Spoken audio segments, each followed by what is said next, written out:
Members, we need to review the minutes of the last meeting. Do I have a motion to approve? So moved. Second. Second. All in favor? Aye. Thank you.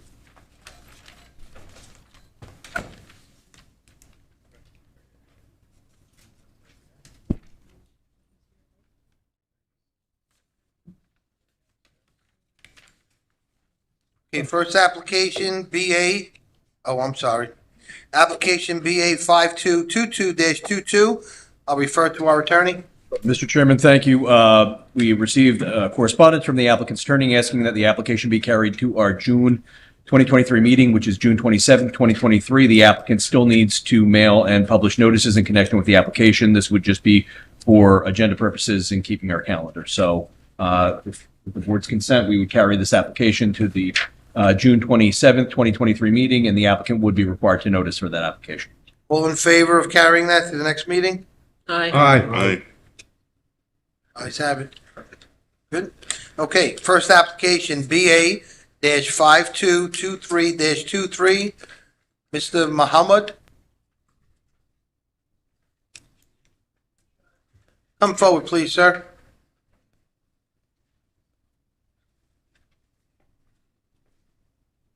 Please sit there.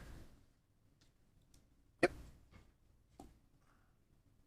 I could have you raise your right hand for me. Do you swear the testimony you're going to provide is the truth, the whole truth, and nothing but the truth? If you could state your name, spell your last name, talking to the microphone if you could. Arshad Mahmood, And if you could spell your last name. Mahmud, And if you could give us your address, please. 2 Chestnut Court, Monroe, New Jersey, 08831. Thank you, sir. I'm going to ask you to move over one so you'll be in front of the microphone so everyone in the audience can hear. So can we? I'd appreciate it. Okay.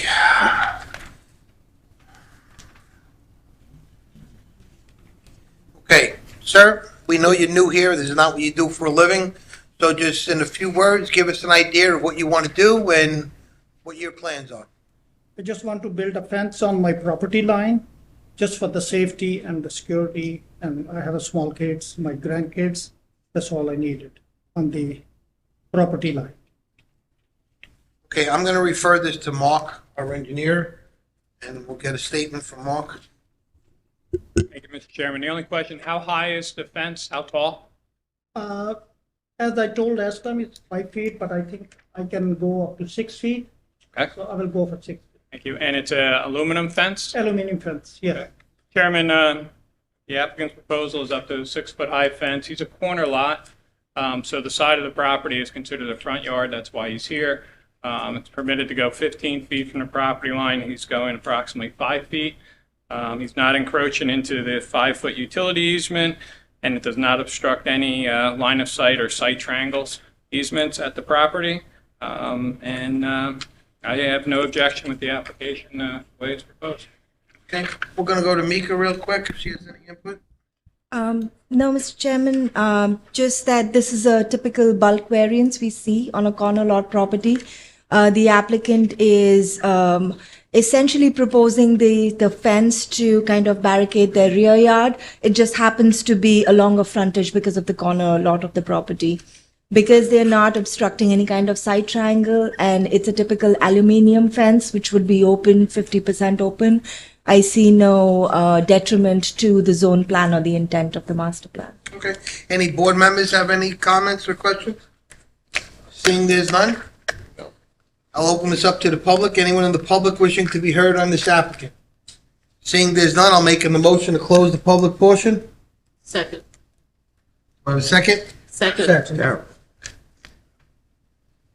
All in favor of closing the public portion? Aye. Thank you. Okay, board members, we have a residential application here for a fence. You heard from our engineer and our planner. They have no objections with it. Do I have a motion? Make a motion to approve. Second. Madam Secretary, roll call, please. Ms. Damiani? Yes. Mr. Lupo? Yes. Mr. Masters? Yes. Mr. Busman? Yes. Ms. Caratori? Yes. Mr. Tanzi? Yes. Chairman LaFata? Yes. Okay, sir, you do have to wait, what, does it 30 days apply? Till Till memorialization? It'll be memorialized at the June 27th meeting. Okay, so until that time, nothing can be done. Am I correct? I'm not in charge of issuing permits, so, I mean, so typically, no. Okay. Yeah, That's you okay. can submit to the zoning for your permits. So Okay. Okay? You're So approved. should I wait 30 more days? In 30 days, you'll be able to install the fence, but you have to get your permits in order before that. Okay. All right. I pick up the application from the office? Okay. All right. Thank you. Thank you, everybody. You're Thank you welcome. so much. Thank you.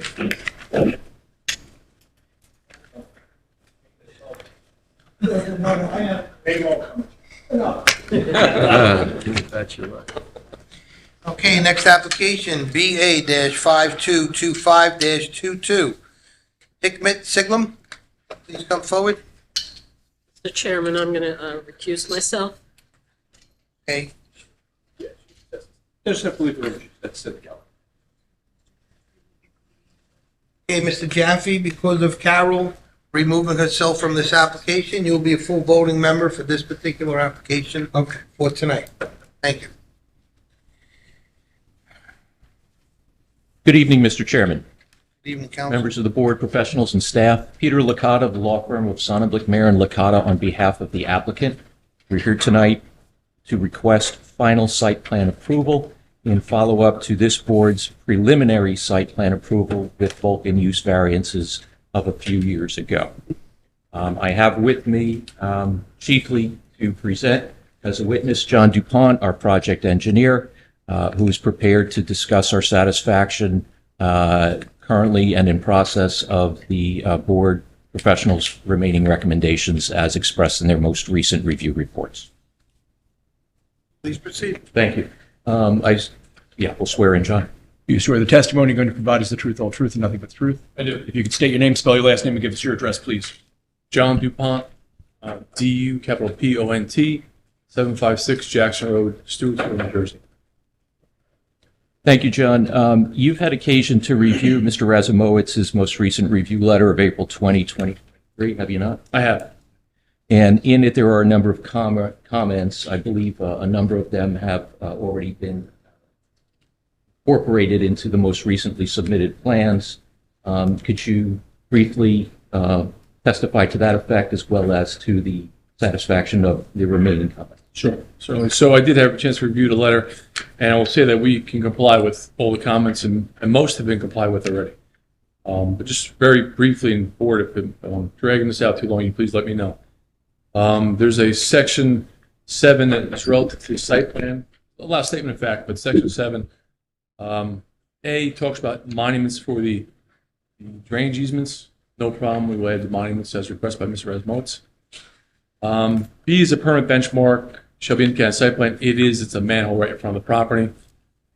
Proposed drainage areas is comment C, should be shown on a site plan. They are, and if Mr. Rasmowitz wants some additional detail, we can certainly add that. D talks about providing street addresses. However, this street addresses won't change here, I don't believe. Location of existing mailboxes shall be shown. Those are on the plan. F talks about a developer's agreement with the applicant and adjacent owner. There was an agreement with the adjacent owner. There was no planting at this point. I think it was just a monetary agreement, right? That's correct, and it's been provided to the board. And the board has a copy. Hey, let me interrupt for one second. Is there anything that you do not comply with? There is nothing. I think we comply with everything in Mr. Rasmowit's letter. Okay, so we don't have to review them all as long as you're providing you comply with all his requests Certainly. from the engineer and the planner. And I'll certainly talk to Mr. Rasmowitz, and we can go point by point, and I can make sure it's exactly. If questions arise, we'll address them as they come. Excellent. And I then- also do have the CME planning letter. I could attest to the same thing. Just one clarification I'd like to make on the CME letter. We had this parking space size mislabeled, and it was 9 by 18, would have been a variance. Your planner brought that up in a letter. It was mislabeled. It's 10 by 20s. They're compliant. That's We standard. don't need a variance. Everything else is straightforward, and we will provide everything required. So you're not seeking a variance for 9 by 18, you're staying at 10 by 20. That's correct, Mr. Chairman. Council, please continue. That summarizes our responses, yes. Okay, we're going to jump to Mark right here. Thank you, Mr. Chairman. It is in for just final site plan tonight. I did meet with Mr. Dupont. We went through my review letter, item by item. I'm comfortable that he can address all the items in my review letter, and I have no objection with this. Thank you. Mika? Chairman, the applicant did testify. They've corrected, they've clarified the variance, and they agree to comply with anything else in the report. I have nothing further. Thank you. Anyone in the public wishing to be heard on this application? Seeing there's none, I'd like to close the public portion. Do I have a motion? So moved. Second? Second. All in favor? Aye. Public portion closed. Any board members have any questions? Yes. Go ahead, Mr. Busman. I just want to make sure that since we just heard, since we just approved the variance with regard to a fence, I just want to make certain that all of the questions regarding the fence, the height, the Different distance, application. isn't it on here? I'm reading from, Unless you're picking out an individual item from Mark or Mika's letter, Mark. the fence was the previous gentleman. This is an application? Yes, isn't there the same, is it? Am I on the wrong one? If I am, excuse me. It might be the wrong one because they just agreed. There's to no, comply with if all there's the- no issue with the fence, we're marking improperly. Okay, thank you so much. Good? Yes. Any other questions from any board members? Seeing there's no more from any further questions, we have an application before us. Do we have a motion to approve or disapprove? We'll move forward. Going to make a motion to approve the applicant? I'll second it. Second. Madam Secretary, roll call, please. Mr. Lupo? Yes. Mr. Masters? Yes. Mr. Busman? Abstain. Ms. Caratori? Yes. Mr. Tanzi? Yes. Mr. Jaffe? Yes. Chairman LaFata? Yes. Thank you, everyone. 30 days memorialization before anything can be done. Thank you again. You're welcome. That's 5 foot. That's the first one. It's coming up on the quasi. Okay.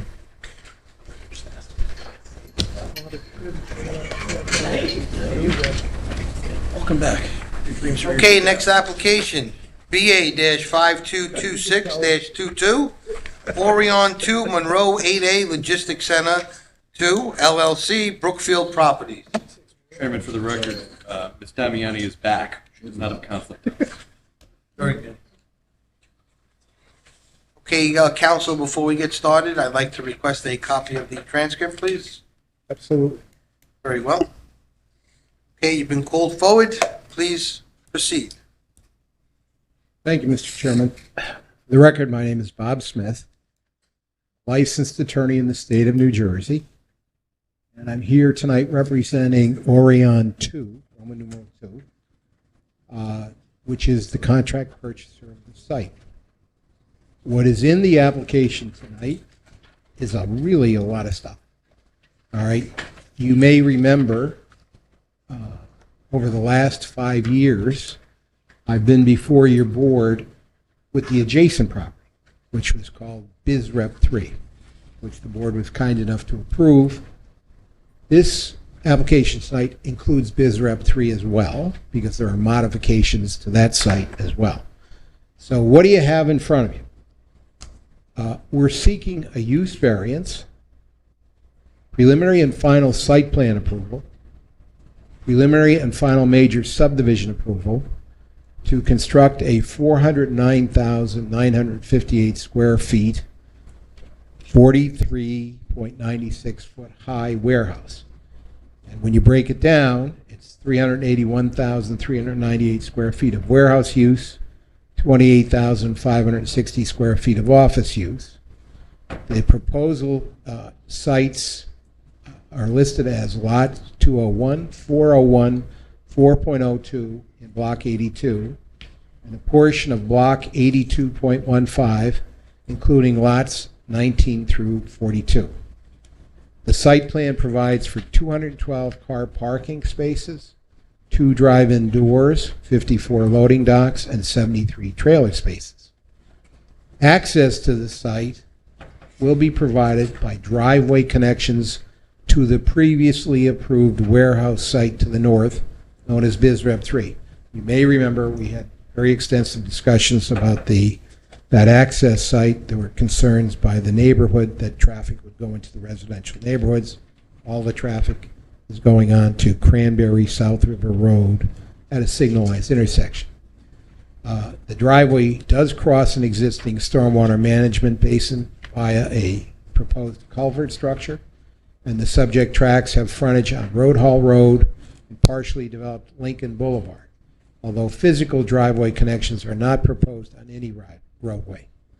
The application also seeks to revise the previous Biz Rep 3 approval, which is what I mentioned to you before, in order to construct a circulation roadway around the south side of the approved and constructed Biz Rep warehouse. Circulation roadway provides 2 access points to the proposed warehouse. The Biz Rep 3 site will be modified to reduce the number of car parking spaces, 521 to 491, reduce the number of loading dock spaces from 216 to 213, and reduce the number of trailer parking spaces from 143 to 138. A portion of the existing wall will be removed. A proposed wall parallel to and 5 feet south of the proposed circulation road is depicted on the site plan. The wall will be between the Om Shri Sai Balaji temple and the existing Biz Rep 3 warehouse. A second 16-foot high wall will be built on the east side of the track between the proposed warehouse parking lot and Lincoln Boulevard. The sound wall will tie into the previously approved sound wall between the Biz Rep warehouse and Lincoln Boulevard. And a third 12-foot high sound wall will be along the common lot line between the proposed warehouse and the existing temple. A use variance is necessary because warehouses are not permitted in the R30 zone in that residential district, and also the height of the proposed warehouse exceeds the permitted 35-foot height. More than 10%, it becomes a D6 variance, but I would point out that that's based on a residential height standard as opposed to an industrial height standard. We are also requesting of several bulk variances, including insufficient parking spaces, maximum building height, impervious coverage, parking in the front yard, and maximum monument sign height. And we're going to discuss all of these, why they're appropriate, as part of our testimony, both by the engineer and by our planner. And a use variance and amended preliminary and final site plan approval for Lot 301, Block 82, filed under BA 5206-21 was granted by the Monroe Township Board of Adjustment on May 25th, 21, and adopted by the Zoning Board on June 29th, 2021. That application has not been perfected. The application for lots 401 and 401 in Block 82, filed under BA 518920 for use variance approval, has been withdrawn. So that's just to bring, there had been a prior application, withdrawn. This is the application. Now, tonight we have 5 witnesses, Mr. Chairman. The first one is Mr. Justin Drysdale, who is the representative of Orion 2. You may remember he was also the representative of Biz Rep 3. So we, in effect, are same moving entities behind these proposals. And what Mr. Drysdale is here to do is talk a little bit about the history. And also, that warehouse is now completed. That warehouse is built and is occupied. And I think you're going to be delighted with your decision and the very, very low impact it has and the great taxes that it produces for Monroe Township. He's also going to talk about working with the neighborhood. We literally have met somewhere between 6 and 8 times with the neighbors in the area to talk about their concerns and hopefully to resolve them. We've revised our plans accordingly after these neighborhood meetings. He also intends to talk about the commitment of Orion 2, Biz Rep 3, to the quality of life of the residents. We know we have an impact. We want to be fair and equitable to the community. We're going to talk about that as well. And then extras. This is a company that is committed to environmental, social, and I forget what the G is in the ASG. Governance principles, so that we want to talk about all the good things we're doing environmentally with regard to this project and socially with regard to the project. We want to talk about our solar plans and that the building's going to be LEED certified. So that's what Mr. Drysdale's going to talk about. My second witness is Dan Miola. Dan Miola, you may remember, was the engineer on this project when we were BizRep 3. He's the engineer on this project for Orion 2. And he's going to discuss all of the engineering characteristics of the project, respond to Mr. Razumovitz and our planner's letters. Our third witness is Carl Penke, who was our traffic consultant on BizRep 3. He's back. He submitted a report. We're going to talk about the traffic impacts of this project. We then have as our architect John DiGiorgio, who's going to deal with the basic question, what is it going to look like? And then finally, we have John McDonough, a planner extraordinaire, who will be here to justify these variances under the municipal land use law and also under your new master plan. You have a new master plan that's providing guidance to the zoning board and planning board, which we're hoping you'll take into account. So with that, Mr. Chairman, I'd ask that Mr. Justin Drysdale be called and sworn so that he can give testimony.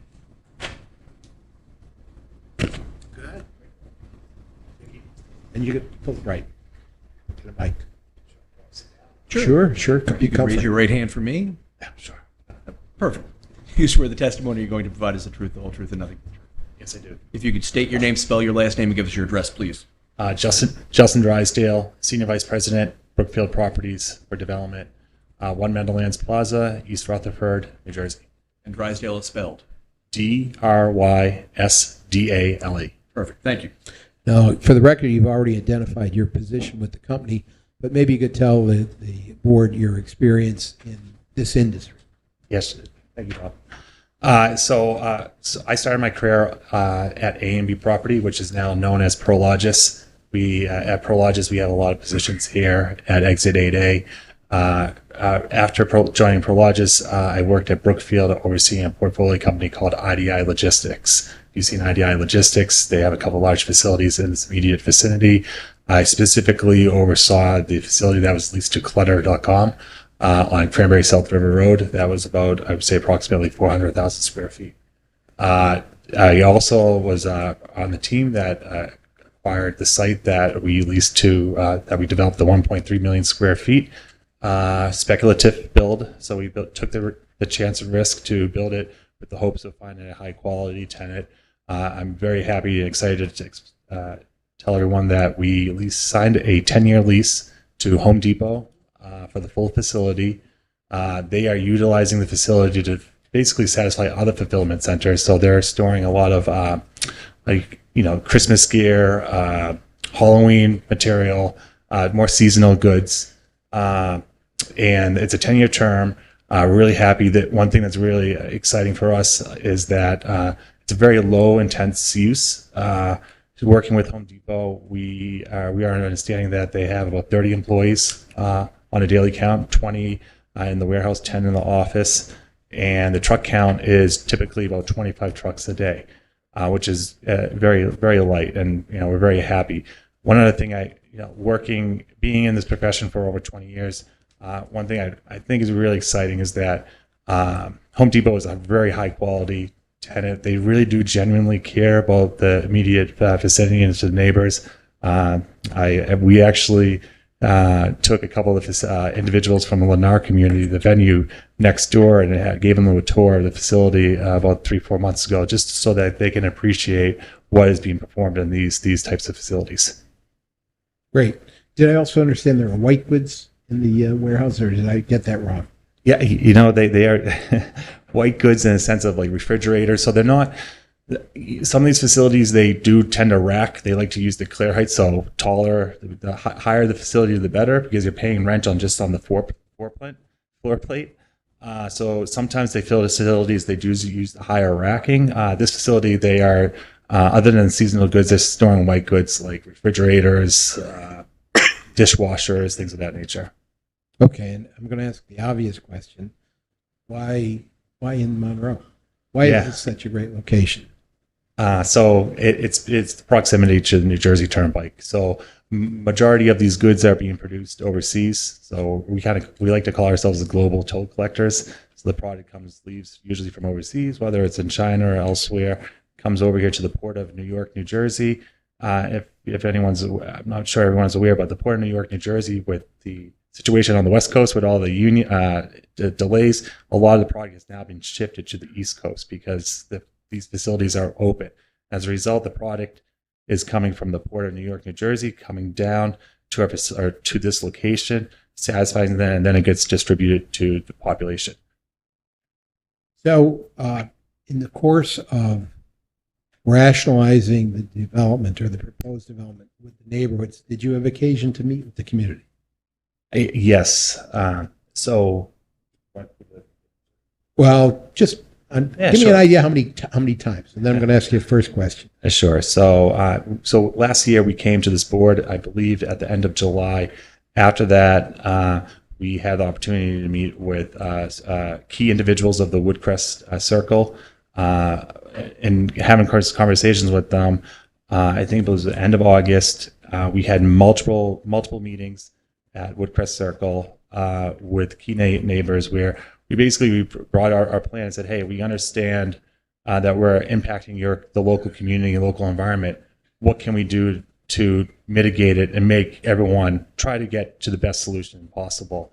Over, I'd say at least 3 or 4 meetings with key individuals, we reduced the square footage significantly, about 10%. And part of that reasoning, which Dan Miola from Langen Engineering will discuss specifically, we reduced the footprint of the building so that there was more buffer, more green space between our facility and the Woodcrest Circle. In addition to that, we also, as I mentioned before, we also worked with Lennar. We sat down with key HOA members, 2 key individuals, as well as the developer of Lennar, explained our intentions. So we want to be good citizens. We want to be good corporate citizens. We believe in ESG. So we hit it right on and said, hey, this is what we want to do. What can we do to mitigate this? And with Lennar as well, we discussed berming the facility with, adjacent to Woodcrest. It's about a 20-foot berm, so it's pretty significant slope to about, depending on certain areas, between 14 and 8 feet in the front on Road Hall to mitigate the view from Lennar. Stop you for 1 minute, because the most important thing, and it was true in the BizRep 3 application as well, neighborhoods were concerned about industrial traffic going through the residential area. What is the whole thematic of this application? If we're kind enough to get an approval and there is any truck traffic, where does it go? Yeah, it's a great question, and that's why we're here today, and we think we have a solution. Through our existing facility where Home Depot is located, we were able to design a spine road that is utilizing the existing intersection that we've already developed.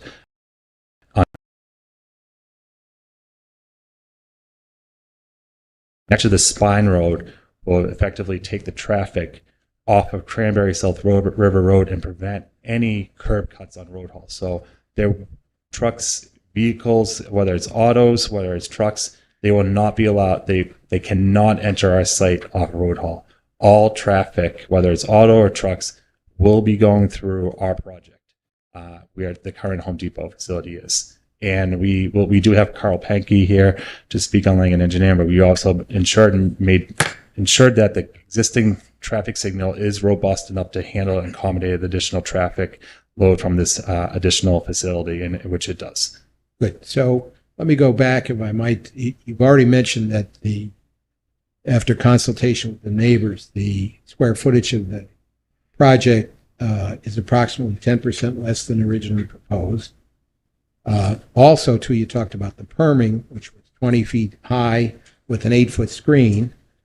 Again, dealing with the issues about what people will see. But I do want to point out that your terrific planner pointed out that the 8-foot fence requires variance. All right, so if the board said yes to the dress, and we have to ask you for that. We noticed or any other variances which, in the opinion of the board, are needed, which we believe covers it very nicely. But we would be asking for an 8-foot rather than a 6-foot fence variance to make that berm even better. Talk to us about the height of the building. What did the neighborhood want there? Sure. So, in working specifically with Dennis in particular from Woodcrest Circle, one of his concerns were, hey, well, you know, and Dennis is a very key individual because he is one of the closest neighbors to the property, both properties actually. And seeing that the new facility was up, he had concerns about visibility and line of sight. What we were able to do is we lowered and it's very significant in our business. We lowered the clear height of our building from 40 clear height to 36, which I believe total building height is about 43.5 feet. I think, Bob, you said something, give or take. Yeah, I'll have the decimal points for you, sure. I know I'm on record, so I'm sorry, I should know this spot code, but it's roughly, it's 43.5 feet, whereas the facility that we just completed with leased to Home Depot, that is approximately 49.5 feet. So this facility is about, 5 or 6 feet shorter than that facility. And in addition to that, as I mentioned before, we are berming, and significant berming, where facing Woodcrest is 20 feet high with additional 8-foot fence on top of that to screen it. So from Dennis's home and from the Woodcrest Circle, which I believe this facility will be about 750 feet away, they will only see about the top, I'd say 3 to 4 feet of that facility.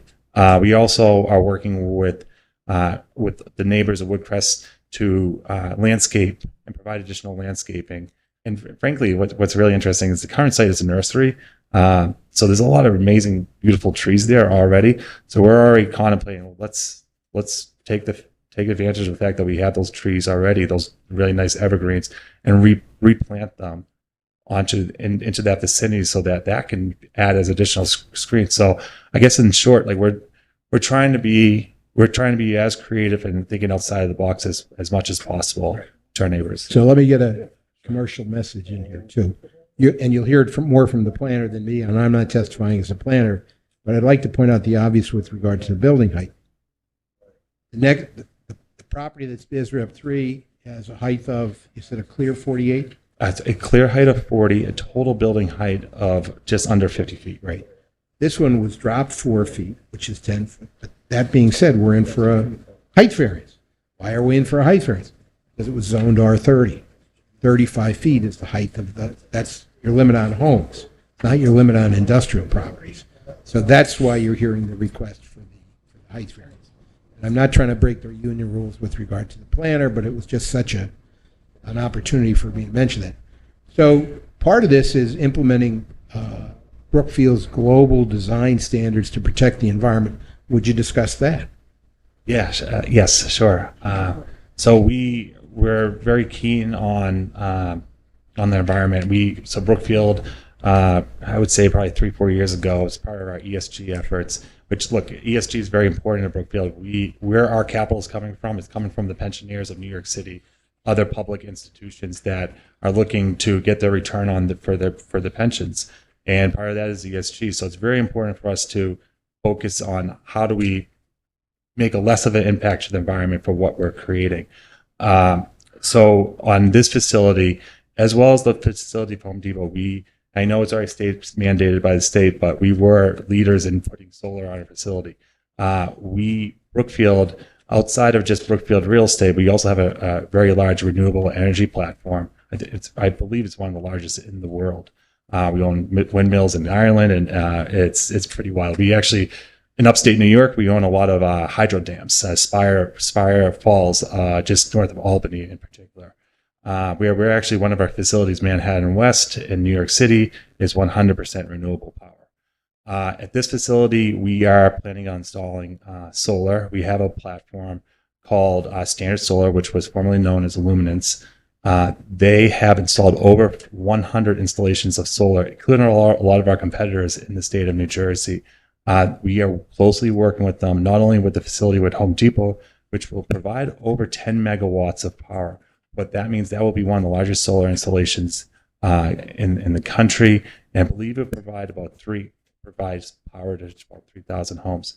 For this facility today, we are looking to provide about 4 megawatts, which will be about equivalent to 1,000 homes. One thing that's really interesting and I think is exciting is it's called community solar, and that is being run through the state down in Trenton. We're anxiously expecting that to be approved later this year. And what that will do is allow for the immediate residents to participate in renewable power. I believe it's behind the meter. And what that means is basically they're able to power their homes off the solar panels that are produced by our facility, as well as get a modest discount. I believe it's about 10% discount off of residential rates. So we're really excited about that. A few other things. This is going to be a LEED certified facility, just as our other facility with Home Depot. What that means is that we have LED lighting inside the facility. We have energy efficient applications in the facilities, such as low flush toilets, energy efficient HVAC units, clear story windows to allow for natural lighting. And this facility, one thing that it's becoming a bigger issue. I'm not sure if people are aware, but one of the byproducts of concrete is CO2. If you're welcome to Google it, but CO2, the byproduct of concrete is CO2. It's a major emissions of CO2 in the environment. We are looking to employ a technology called Triolytics, which lessens the amount of CO2. I believe it's about 25% less CO2 emission into the environment. And then the last point is charging stations for EVs, electric vehicles. At our current facility with Home Depot, we have 12 charging stations. At this facility, we'll have 8 charging stations. I also just want to mention, I know with truck emissions, we are seeing electric trucks come. We have a facility at the port right now in Kearney where it's owned by, it's being run by Maersk. They have all electric trucks. I believe it's being produced by Volvo. And it's really exciting. They're only short runs because they're picking the cans from the port of New York, from Elizabeth, and taking to Kearney. But the technology is there. It's going to be here. I was saying 3 to 5 years. You are going to see more electric trucks. And again, if anyone wanted, and I really do mean this, if you're welcome to come up and see it actually being used, because it's really exciting. Good. So we know we have an impact on the surrounding neighborhood, and I understand it. Are successful, we're going to try to be helpful to the surrounding residents with regard to sewers and paving. Would you describe that for the board? Yeah, sure. So with our original project with Home Depot, as part of that design, we installed a sewer line that went basically parallel to Lincoln Road and connected to Road Hall. And part of that, that allowed sewer access to the Woodcrest Circle. We just, as of last week, 239 Road Hall Road, part of the agreement with our first project was that we had to install a sewer line and decommission the septic. That was completed, so we are following through with our word. And as part of our discussions with Woodcrest Circle, considering that we have installed that sewer line, we have made an agreement that we would provide sewer into the Woodcrest Circle with the laterals to the homes. We're also working cooperatively with the adjacent temple. Tell us how. Yeah, so one of the concerns with the temple is parking for some of the large holidays and events. This facility will have the access to about 200 automobile spots. What we have agreed to with the temple is to allow on the weekends for overflow space, so they can utilize those 200 spots, so that they don't park on the street and whatnot. It's a safety issue. They're going to have that connectivity from our project to their temple, and it's a win-win. I mean, we genuinely want to be good neighbors, and frankly, on the weekends I've been in this business for 20 years. You don't see much activity on the weekends anyway, so I'm really happy we're able to provide that, so that they can have that extra parking. It's not an encumbrance to the local community. There were some concerns by the adjacent residents that someday Lincoln Road might be developed as a road. How did you respond to that? Right. So we've been fortunate enough that we are acquiring some of the lots, a significant amount of the lots actually, on Lincoln Road. And as part of this plan, our plan with Woodcrest and working with Dennis and the neighbors, we are going to deed restrict that. So basically that land will stay dormant, will stay as is. And honestly, one other thing that's really fascinating, there's a lot of mature trees that are 60, 80, 100 years old that already provide that coverage and natural, line of sight, blocking the site. We want to maintain that. We're not going to change it. We're going to leave that area, basically put it in the conservation for some sections. Right, and we are going to restore it as well, right? And we're going to, yes. So one of the issues was when we developed our first project on Lincoln Boulevard, we had to put that sewer line. Well, you're going to have construction vehicles down the street. They're going to have to rip up, install it, and it opened it up. And I genuinely understand there was some, now it's open. You can see the street, and I think some people may have left trash on the side. We want to restore it, kind of block it out a little bit so that people, it's an access point for utility vehicles, for the utility line in the back, but we want to revegetate that area so that's back to what it was before. Terrific. And I'm not going to ask you to quote the very positive financial impact for the town of what this means versus the existing condition of the property. And I did look it up. I think current tax are like $15,000. That's right. And the estimate on this would be 1.3 million or more per year. Yes, depending on how kind the assessor is, it can be 1.2 to 1.6 million. Is it true you're going to go above and beyond with stormwater management? Yes, so that's a great point. Thank you for reminding me. So I don't know if you are aware, but Road Hall Road had historically flooded. And one thing that's really fascinating is we're actually taking, again, Dan Miola, our civil engineer, can explain it at greater length, but effectively some of the stormwater management or stormwater from Lennar goes to the temple and then goes to our project. What we're, as part of our existing project, as part of our project, our second phase, we are going above and beyond, about 125% above and beyond our stormwater management design, so that there are going to be no impact. One other thing, Bob, I'd just like to mention is that back in 2020, March of 2020, the NJDP implemented much more stringent stormwater management, where you have infiltration, you have multiple detention basins. It's very significant versus the warehouses that were developed back in 2010, 2015. So I guess in short, this system is very, very robust. And I don't live here. I'm not here every day, but from my understanding is that Road Hall is, because of what we've already implemented on our first phase, has not flooded, and some of the major rainfall events that have occurred. I think there was a couple of major rain events the last few months.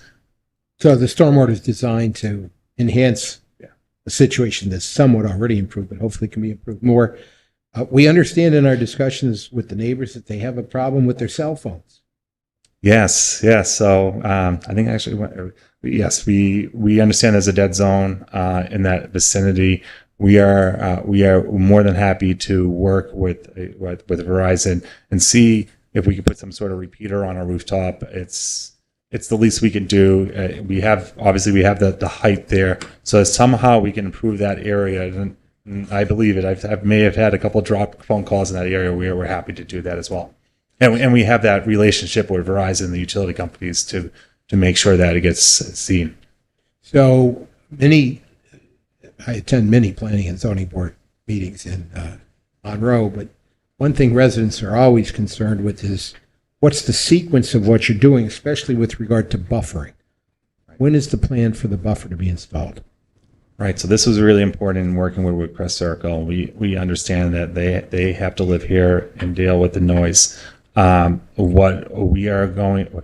plan is to work with our site contractor to berm and install that berm immediately, so that sequence is shielding effectively any of the work that's produced. I shouldn't say good news, but typically the construction of our project is 9 to 12 months typically.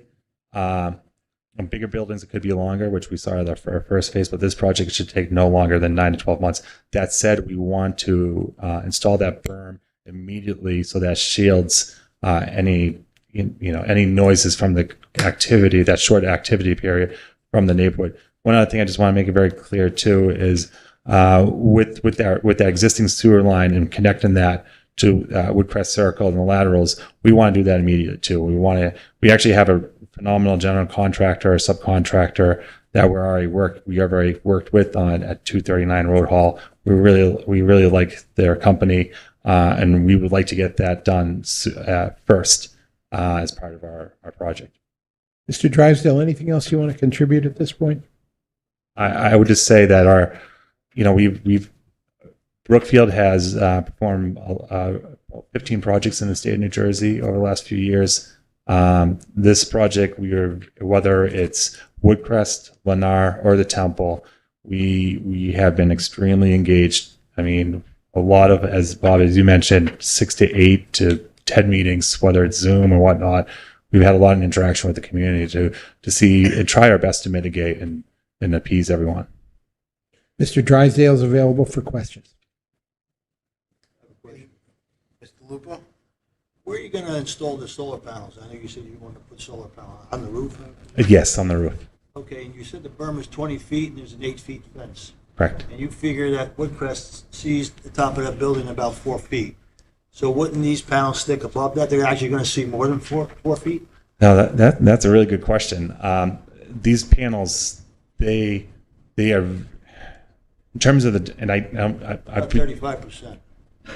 What's that, 35%? Probably tipped about 35%. Right, and in terms of the exact height, to be very candid with you, I don't know the answer. I would not, based on what I've seen and all the pictures and images and walk or something, I cannot imagine it's more than 1 to 2 feet above that height. But that would be So an you extent. think you're looking at 6 feet possibly? That's a good point. Yes. As long as the people know that. Yeah. No, that's a great point. Thank you. Any other question? Seeing there's none, council, I would suggest you go right to your traffic person, because your senior VP here from the company just covered all your professionals. Well, with the exception of the PE, we do have to put the professional. Other than questions from my professionals, you covered the whole gamut in one shot. Just for the, you don't want me to look bad to the client, Mr. I don't want you to look bad, but I don't want to hear about But the you do- same thing 3 times over if we're going to continue. We will admonish the professional engineer to be brief, and if he's not, don't be afraid to come out here with that gavel. Just give him a little whack. All right? So with your permission, I'd ask that Dan Miola be ahead. called and sworn so that he can give testimony. Mr. Miola, please. And you heard that, Mr. Miola. Short. Yes, I did. I'll do my best to be brief while covering the necessary items I need to cover to get on the record.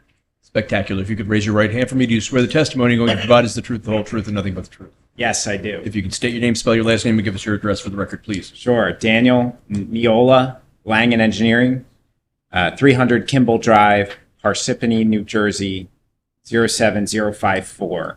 And Miola is spelled Miola. Thanks. And for the record, Mr. Miola, you have been previously accepted by this board as a expert professional engineer, correct? Yes, I have. We'll accept his credentials. Thank you, Mr. Chairman. Just one housekeeping, since last you appeared and so qualified, your credentials have not been detrimentally affected in any way? No, they have not. Perfect, thanks. All right, so Mr. Miola, I'm going to get out of your way, and hopefully you can do it very succinctly for the chair and members. If you're going to stand up and speak, make sure you grab one of those wireless mics, please. All right. So I'd like you to describe the surrounding area, the subdivision. There's a subdivision before the board tonight, major subdivision, and an overview of our proposal. I think hold it till the light comes on.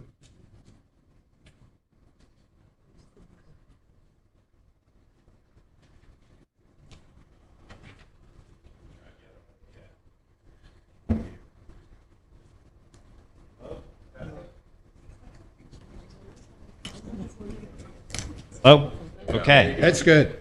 Thank you. You're live. Sure. So the first exhibit, which I will mark as Exhibit A1, is an overall aerial of the site that's zoomed out enough to see the neighborhood and its vicinity.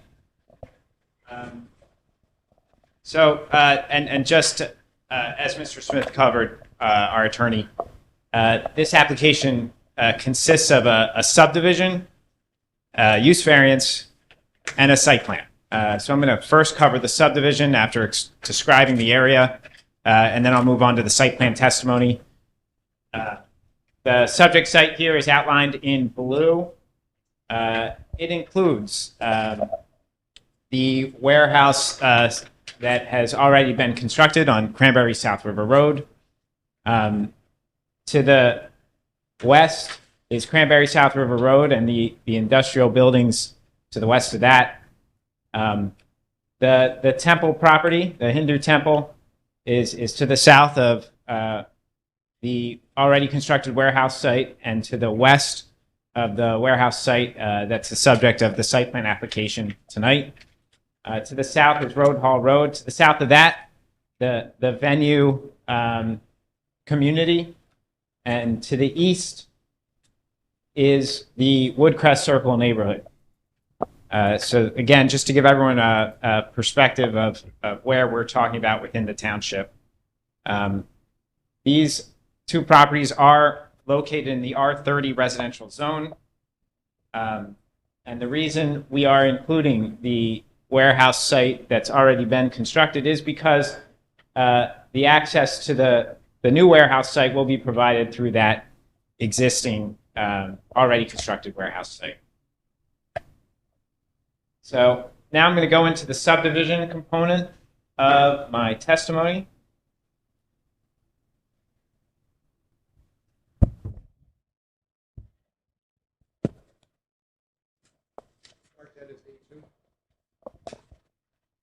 So I'm marking A2, a subdivision exhibit. The title is Proposed Lot Configuration, drawing number EX102. To describe the lot for the new warehouse application, it's Block 82, Lot 2.02, Block 82, Lots 4.01, and Block 82, Lot 4.02.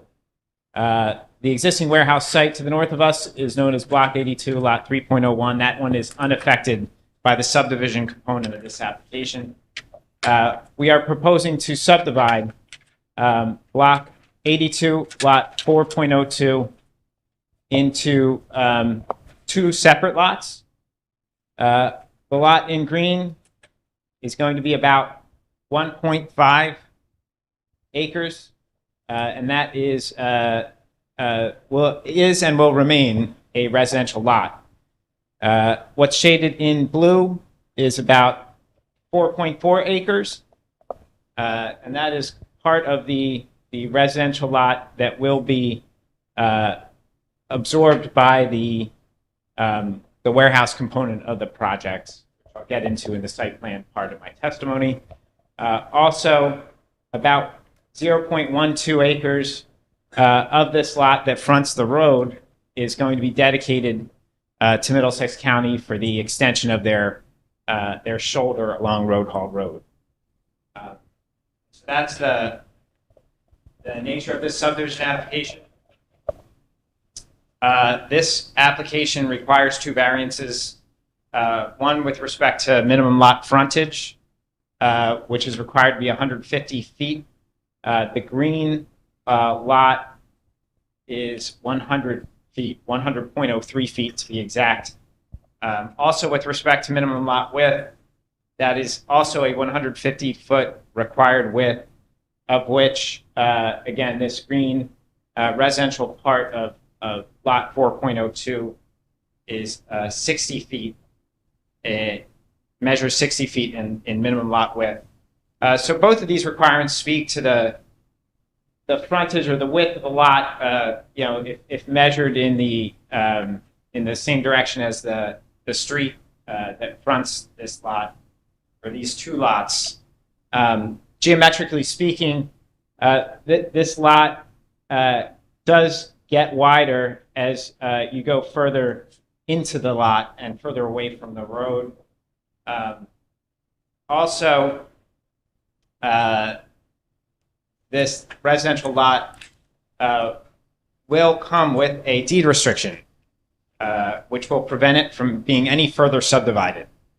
So that lot frontage and lot width will never end up being anything other than what gets determined tonight in terms of the subdivision component of our What will happen with the two lots?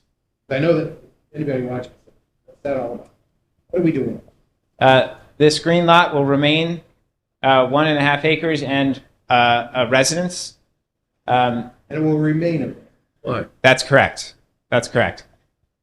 The blue portion, the 4.5 acres, is going to get consolidated with lot 4.01 and lot 2.02. Yeah. And that's the proposed consolidated lot that we are proposing to construct a warehouse project on. A large portion of this, what's shaded in blue, will be part of that conservation easement that our applicant witness, Mr. Drysdale, referred to earlier, which I'll get into later in my testimony. That's correct. That's correct. So that really completes the subdivision component of the application. Again, after it gets absorbed and merged to the other two lots, the warehouse portion of this application, the overall lot will be approximately 32 acres. And now I'm going to flip to the subdivision, or I'm sorry, to the site plan.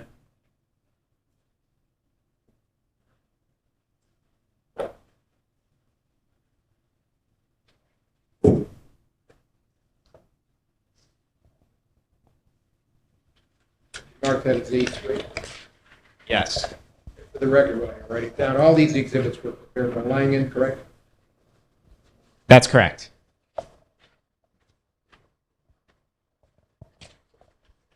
So, as stated, the site plan includes the construction of 409,598 square foot warehouse building. When this was originally conceived, it was 455,000. And so, as Mr. Drysdale indicated, it's been reduced by about 10% in building size after hearing and engaging with our neighbors. Along with that, there are 54 loading docks proposed on the north side of the building. Opposite those loading docks, 73 trailer spaces for trailer parking. On the front of the building, between the building and Road Hall Road, there is 212 car parking spaces. And this entire site layout, this design was oriented so that the trucking is proximate to the trucking for the warehouse that's already been constructed. And in fact, we additionally added notches to the building in order to further enclose the dock apron. And so those were a couple design features and layout features that were implemented into this design out of concern for our neighbors. From an access standpoint, access into the site will be provided by the existing signalized intersection at Cannon Drive and Cranberry South River Road. Both car and truck traffic will utilize that intersection. After coming in, there will be a fork in the road wherein those accessing the truck court to the south of the existing warehouse can advance straight into that truck court, and other traffic will make a right at the fork in order to access this warehouse property. Two main entrances are proposed into the new warehouse site. The first one is west of the warehouse building. The second one is east of the warehouse building. Other general standards for parking spaces. They're proposed to be 10 by 20, 10 feet wide by 20 feet long, which complies with township ordinance. Loading dock dimensions, or loading dock space dimensions, are 13.5 by 60 feet long, whereas trailer parking spaces are 12 feet wide by 55 feet long, all of which are compliant with the township space dimension requirements.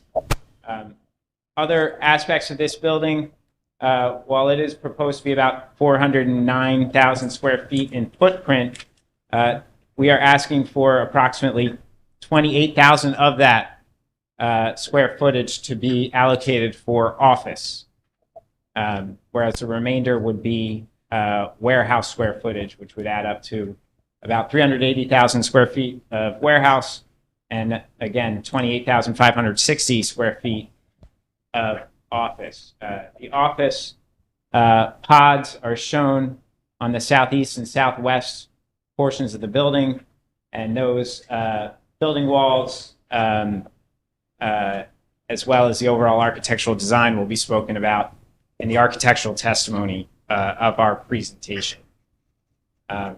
As indicated, we are asking for a use variance. In addition to that, a height variance associated with the 46.01 height. Again, 35 feet is the requirement in the zone. And as you heard from our applicant, this overall building height was actually dropped down after engaging with our neighbors.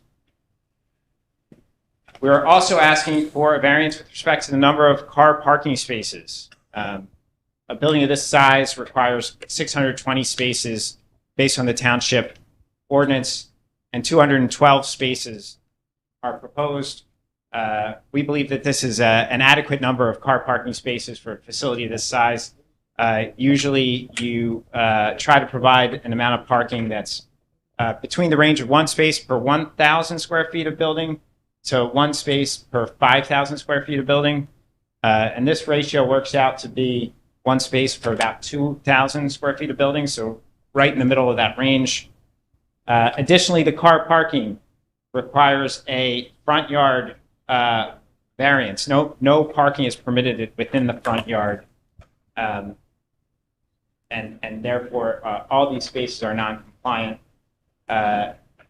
As I explained before, the orientation of the site was such that we wanted the docks, the trucking part of the site to face the trucking that was already occurring to the north.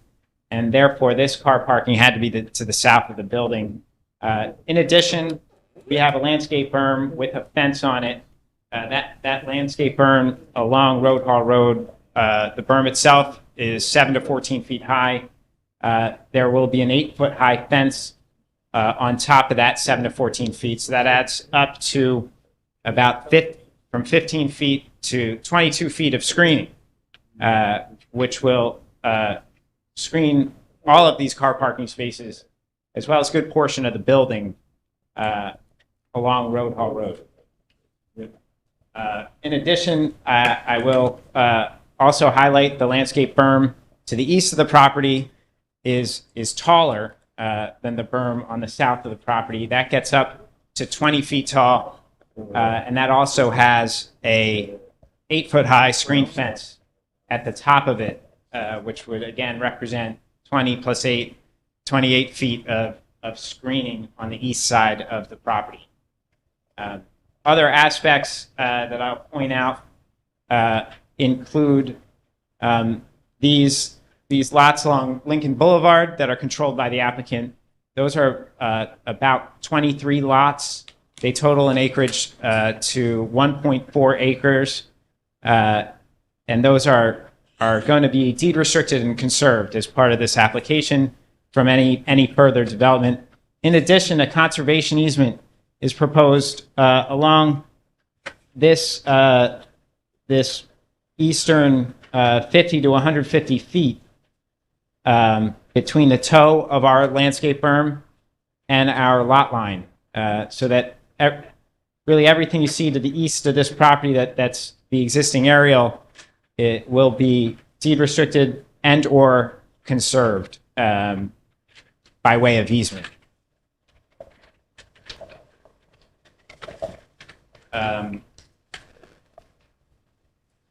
In addition, the 8-foot high fence height does require a design exception, whereas 6 feet is the maximum height required in town.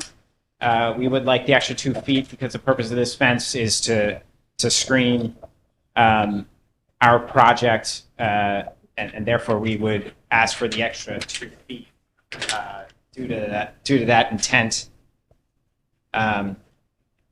In addition, we need variances for maximum structure coverage.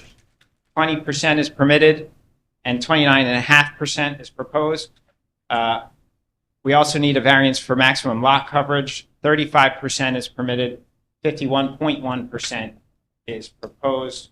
The lot coverage and impervious coverage generated by this project will be managed through a network of stormwater basins that I'll get into later in my testimony. We also need a design exception for minimum curb return radius in parking areas. 15-foot radii are required, and we are asking for 5-foot radii. The 5-foot radii are adequate radii for car parking lots such as this one. And it's something that we've engineered on most of our sites, to 5 foot as our minimum radius. Also, again, for the sake of the record, the introduction of this driveway to lot 3.01 triggers a couple variances as well. Variance is needed for maximum lot coverage. This, which was also R30 zone, had permitted a 35% lot coverage. When this project was approved, it was approved at about a 60%, 59.8% coverage. And with the introduction of this driveway or ring road, that coverage is getting increased to 62.2%. So about a 2% increase due to that road. That additional impervious coverage will be managed through the use of 2 new underground infiltration basins proposed under the driveway. Again, stormwater testimony will be coming up soon regarding this project. Lastly, on this lot 3.01, there were approved approximately 30 car parking spaces at this end of the building. Due to the introduction of our ring road, as well as this building being leased to a tenant that doesn't need those 30 spaces, those spaces are getting removed as part of this application. The amount of parking provided still surpasses what this building actually needs, and on that basis, we would ask for that variance as well. Just to remind everybody, this building required 1,747 spaces. About 521 of those parking spaces were approved, most of which were in the front there. And after the loss of the 30 spaces on the east end, that 521 is going down to 491. Again, surpasses what a building of this size needs, as well as what the tenant is actually using.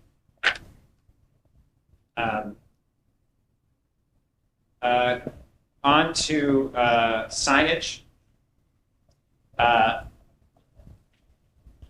There is an existing monument sign located at the Cannon Drive, Cranberry South River Road intersection. That sign will be modified in order to include identification for the new warehouse site. We are not proposing to enlarge that sign, and we are instead proposing to fit the address and the identification of this new warehouse property on the existing sign panel. In addition to that, monuments will be added along this access driveway for identification of the new warehouse building. A monument sign will be located at the fork, right in border of the site from the signal, in order to identify that the traffic or that patrons or employees and trucks could hang a right in order to access the new warehouse site. Additionally, monuments are provided at the two driveways into the new warehouse site, both the western driveway and the eastern driveway. These 3 monuments will be 32 square feet, which exceeds the ordinance. The ordinance requires or permits a sign area up to 25 square feet. Again, we're proposing a little more than that at 32, but still a pretty modest size, given the need to have a sign that's big enough for folks to acknowledge and be directed accordingly. We are also asking for variance for sign heights. These signs will be kind of long and skinny. We're asking for a 10-foot high sign, and these signs are permitted to be 8 feet high. That concludes. In addition to that, we're asking for variance for number of signs. We are permitted to have we're permitted to have 2 monument signs and 0 wall signs. We're proposing 3 monument signs and 3 wall signs. Wall signs will be testified to later by our project architect. Otherwise, just to speak on landscaping, the project's proposing to plant approximately 1,800 trees, most of which are focused on the Road Hall Road frontage, as well as the eastern side of the site at the top of the landscape berm. I explained the dimensions of the berm, which I will not reiterate. I also explained that these berms will have 8-foot high fence on it for additional screening until the trees grow in, at which point, once they do, you won't see the fence anymore at the top of these berms. In terms of lighting, site lighting is going to consist of both building-mounted fixtures and pole-mounted LED fixtures. The building-mounted fixtures will be 28 feet high. The pole-mounted fixtures will be 20 feet high. The light fixtures along Road Hall Road were designed to be pole-mounted and facing away from the neighborhood with house side shields on their back side, which was a design change made after hearing feedback from that community. We are seeking a design exception for minimum lighting level in the parking lot, where 75% of the average lighting level is required and 40% is proposed. This is a uniformity measurement. 75% is a difficult requirement to comply with. A typical lighting standard that we generally use for lighting design is the IESNA manual, which recommends the uniformity to be around 25%, which we are compliant with at the 40% that were proposed. To discuss drainage, the site's been designed to mimic existing drainage patterns. It's also been designed to comply with local and state stormwater regulations.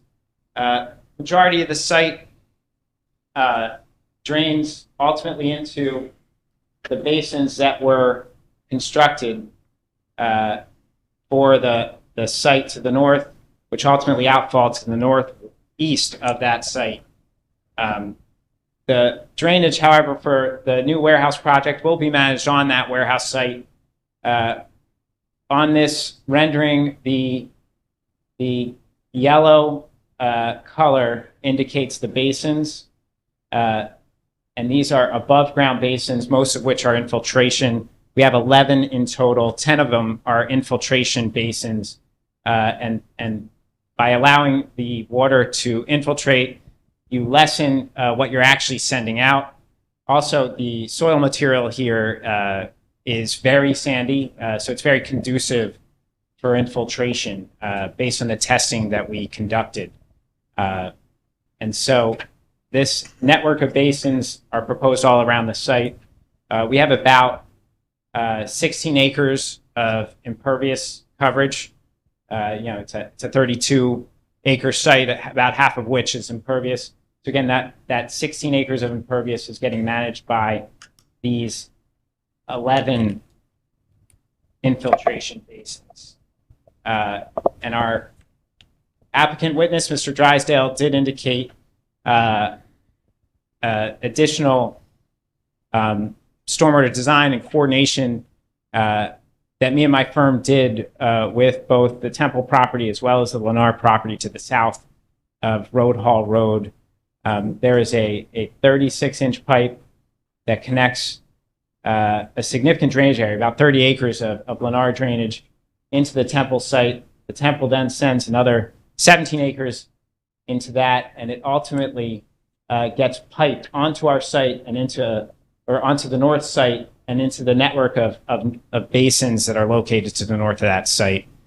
So that was all coordinated actually at the Monroe Township engineer, Mr. Razmowitz's office, with the Temple engineer as well as the Lennar engineer in order to manage all that stormwater runoff.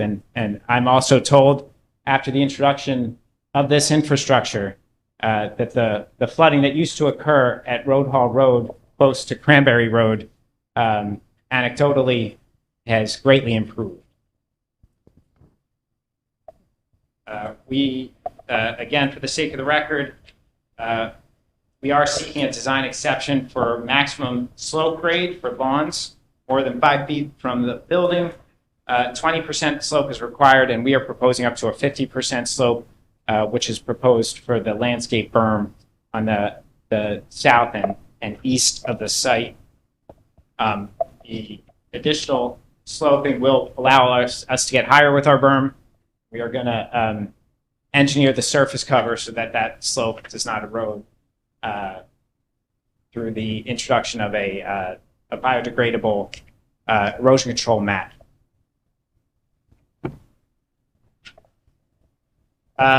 Associated with utilities, or actually, before I get into utilities, I'll discuss the sound wall that's proposed. And for that, I'm going to call up another exhibit, which I will mark as Exhibit A4.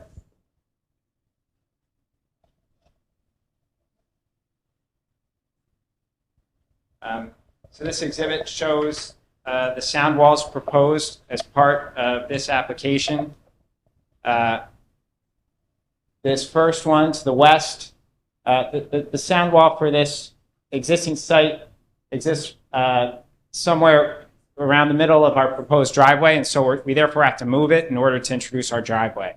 And in order to accomplish that, we have a 15-foot high sound wall that's shown here in red on the southwest part of lot 3.01. While we can't connect these sound walls due to the gas mains that are located on lot 3.01, we are proposing to the northwest of the new warehouse site a 12-foot high sound wall, a segment of which is going to overlap the 15-foot high sound wall that's right next to the driveway. To the east of the site, we are proposing a 16-foot high sound wall, really to the northeast of the building. There is no need to carry these sound walls further south towards Road Hall Road, because as I explained earlier, all the trucking proposed is on the north side, and therefore once we get beyond these building corners with our wall, the building itself will provide as an acoustical barrier from any other noises that want to traverse south, southwest, or southeast.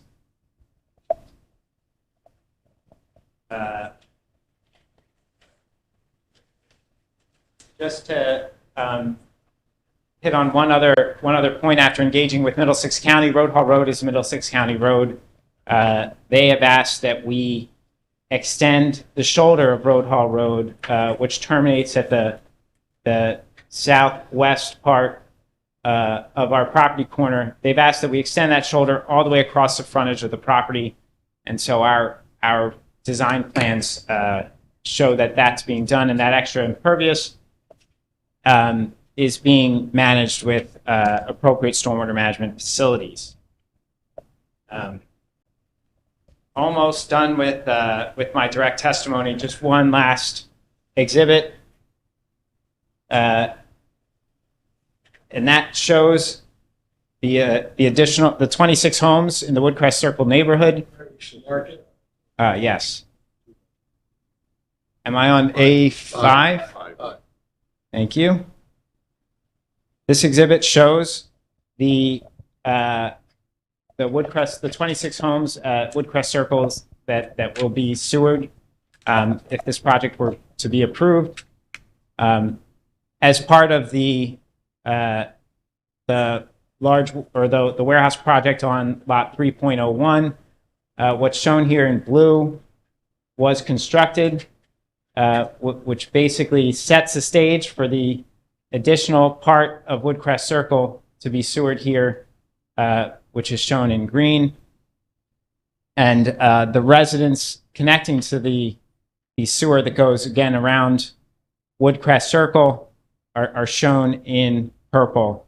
And again, as our applicant had stated, in connection with the project as proposed, the applicant themselves would fund all these sewer improvements that are shown on this exhibit,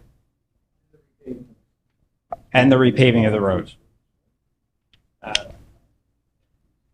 With all that being said, I believe I've addressed all the talking points. Just wanted to add that I am in receipt of the comment letters from the board professionals, both the board engineer and the board planner, and I have no issues with any of the comments therein, and can agree to address them all. Chairman, Neil is available for questions. Well, before we go to questions, I noticed some people in the public have been looking at the pictures. They want to get a little closer view. Your stenographer is going to need a finger break. And I think we're going to take a break. We'll reconvene at 8 o'clock. Take 5 minutes. Thank you. Okay?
We're back in order, back in session. Thank you, Mr. Chairman. Mr. Yule, I believe, finished his direct testimony, and he is available for questions from the board. I think we're gonna hold off questioning until we get all your people up. Terrific. There might be some redundancy so let's get it all out. And Perfect. Then we'll go with the questions. Thank you very much. Our next witness is Carl Penke, our traffic expert. I'd ask that he be called and sworn so that he can give testimony.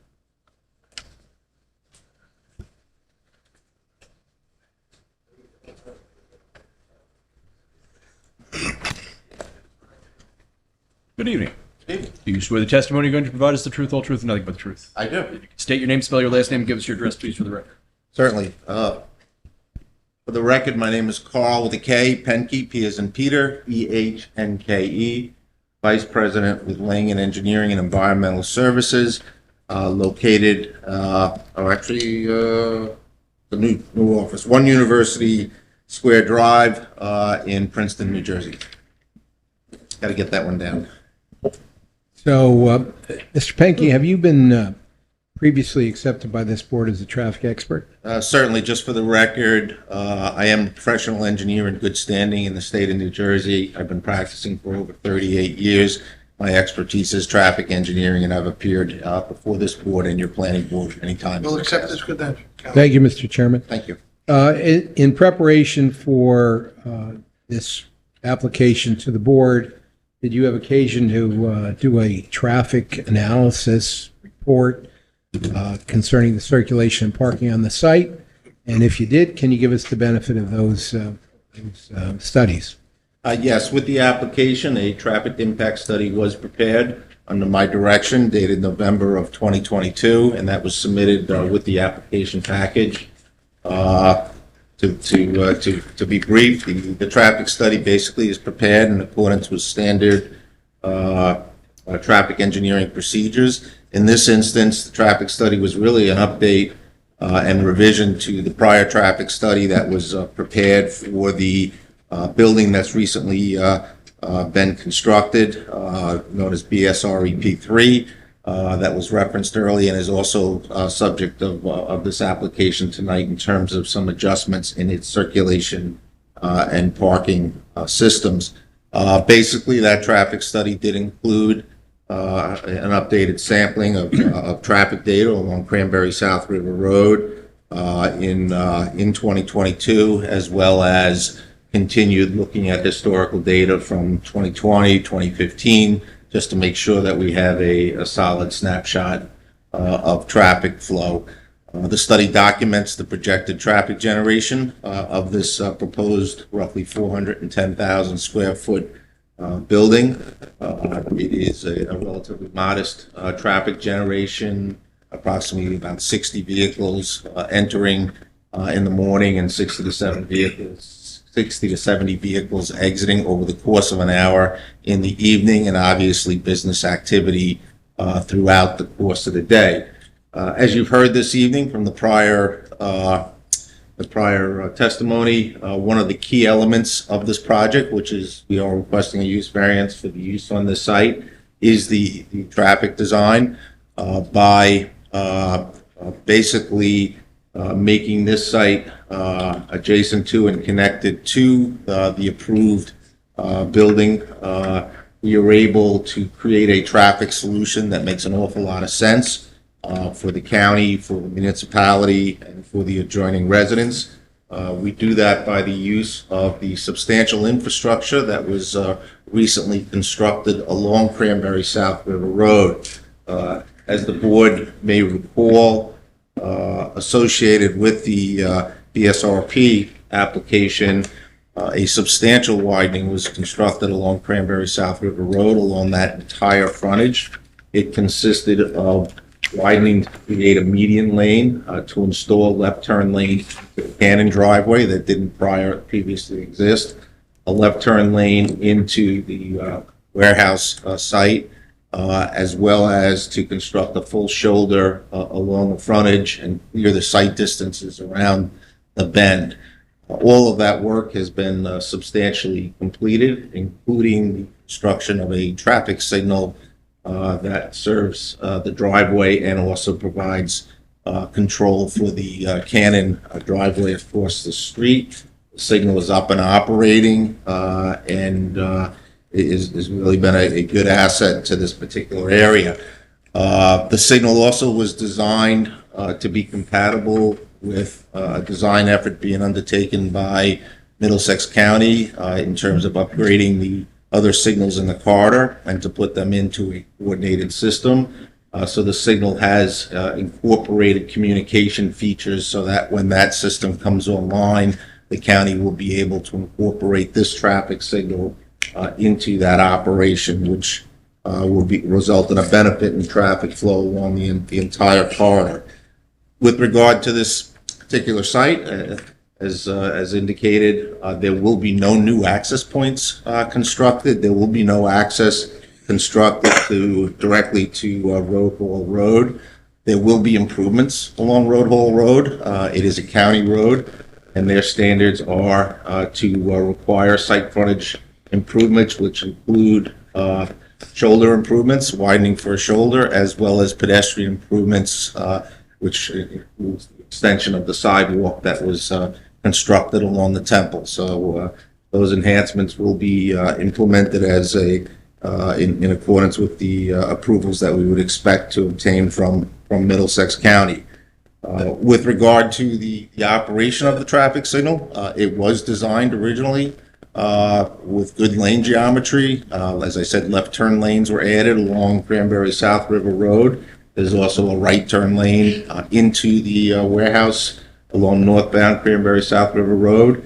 And then the driveway, both the Cannon driveway and the warehouse driveway were constructed with left turn lanes and through and right turn lanes, all of which have provided for good operations with detection equipment that basically only bring the side streets up, the driveways up when there is a need detected. It was designed for a high level of traffic associated with the warehouse and has the capacity to accommodate the additional traffic generated with this site. As you may have heard a little earlier this evening, the actual tenant of the 1 million square foot plus building is a very low traffic generator, and while we've designed for higher levels of traffic, based upon the current tenancy, we expect very low levels of traffic to be generated by that site, which is just going to make that signal operate that much better and easily accommodate the additional traffic associated with this project. Mr. Maiola, I think, really did a good job describing the internal circulation. I don't think I really need to go into that in much more detail, except to say that I was involved during the design process to ensure that we were providing proper circulation. The internal circulation can accommodate the types of vehicles that are regularly circulating within a facility of this type, including large trucks, fire and emergency vehicles, as well as passenger cars. The on-site striping and traffic controls are logical. It is all a low-speed environment, good internal sight distances and circulation, so we would expect that our internal circulation will function very efficiently and safely and will accommodate the daily activities associated with the existing building and this proposed building. The only other comment I would have is on parking.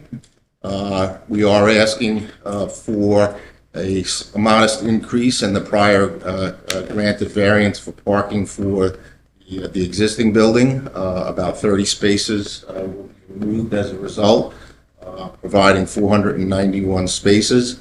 As per my prior testimony for the existing building, we are comfortable that there's more than enough parking associated, and I would reasonably suggest to the board that our current tenant that has indicated to us that they're looking at somewhere in the order of 30 employees do not need more than 591 parking spaces. So I think the granting of that variance is more than appropriate. And with regard to the proposed building, my comment with regard to that is that your parking ordinances are very generous with regard to the parking for warehouse facilities. It is well more than we need. The 212 spaces provided is consistent with data published by the Institute of Transportation Engineers in the publication Parking Generation, which is in its 5th edition. The data within that report suggests that on a fully operating facility, you might see an average peak parking demand, probably around shift turnovers for those facilities that have shifts, of about 162 vehicles. And then further, when you look at the data, which is a plotting of actual observed parking demands at similar facilities, the range of parking ranges from a low to a high, and the high is about 192 parking spaces, which is right around that 212 spaces. So we're very comfortable that we will have a successful project and we'll be able to market to the industry and will not have any impacts off this site with regard to parking demand. So again, in my opinion, the granting of that requested deviation is both appropriate and will not result in any detrimental impacts to the surrounding neighborhood. I think that really summarizes it. Certainly does. Mr. Penke is available for questions, Mr. Chair. Again, we're going to hold off our Sure. comments and questions. Okay. Then our next witness is Mr. Joseph DiGiorgio, our architect. I'd ask that he be called and sworn so that he can give testimony.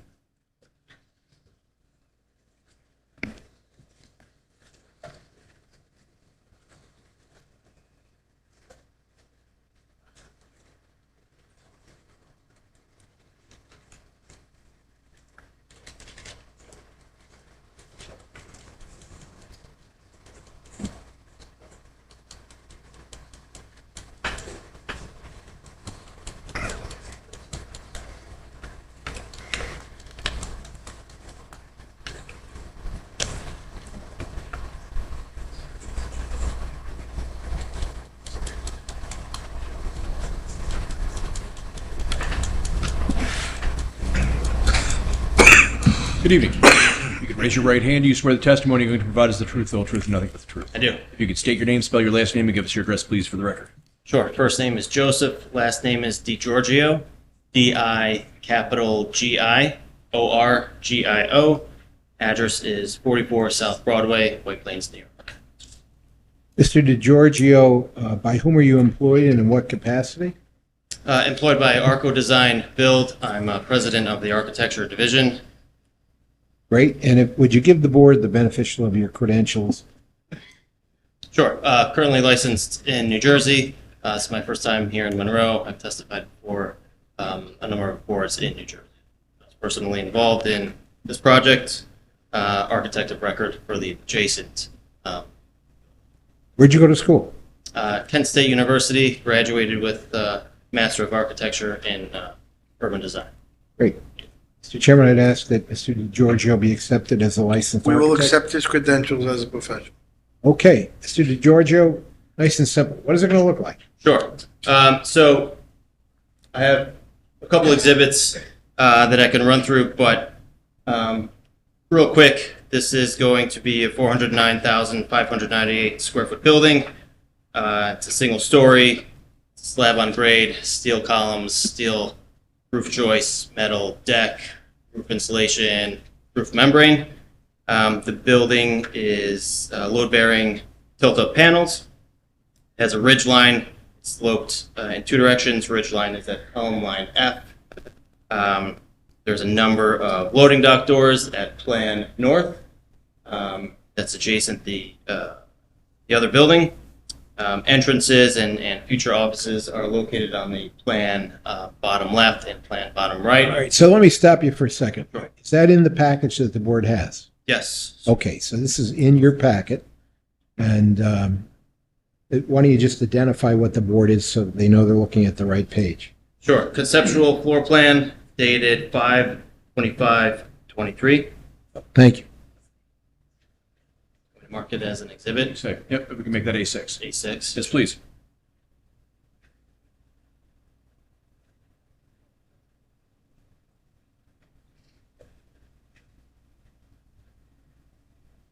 So within this building, there's a series of utility rooms, service rooms right in the top right-hand corner, future fire pump room, and then an interior roof service room to access the roof.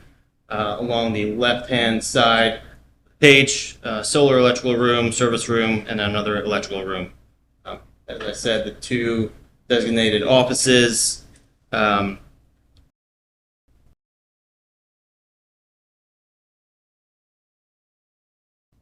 Road Hall Road. This building is a 36-foot clear height. It's lower than originally planned from the 40 feet. Adjacent building is 40 feet, right? So this is significantly lower, and as Mr. Drysdale testified to, this is a reduction in size from originally planned from about 10%. Also, just to reiterate, this is we are pursuing LEED certification. This is solar ready, right? It's going to have LED light fixtures, sunshades at the offices, Bowie coatings on the glazing, charging stations. Buildings generally do not use a lot of electricity. This is heated only. There is no cooling. Rooftop units are generally located along the dock wall and approximately 60 feet inward from that dock wall. The rooftop units are inherently screened just from the height of the building from the pedestrian eye.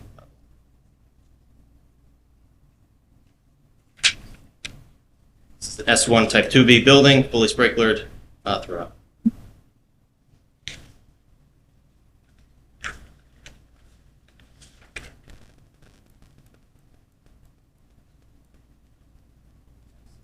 Just grab that mic if you're going to get up and speak. Take it with you. We're at A7.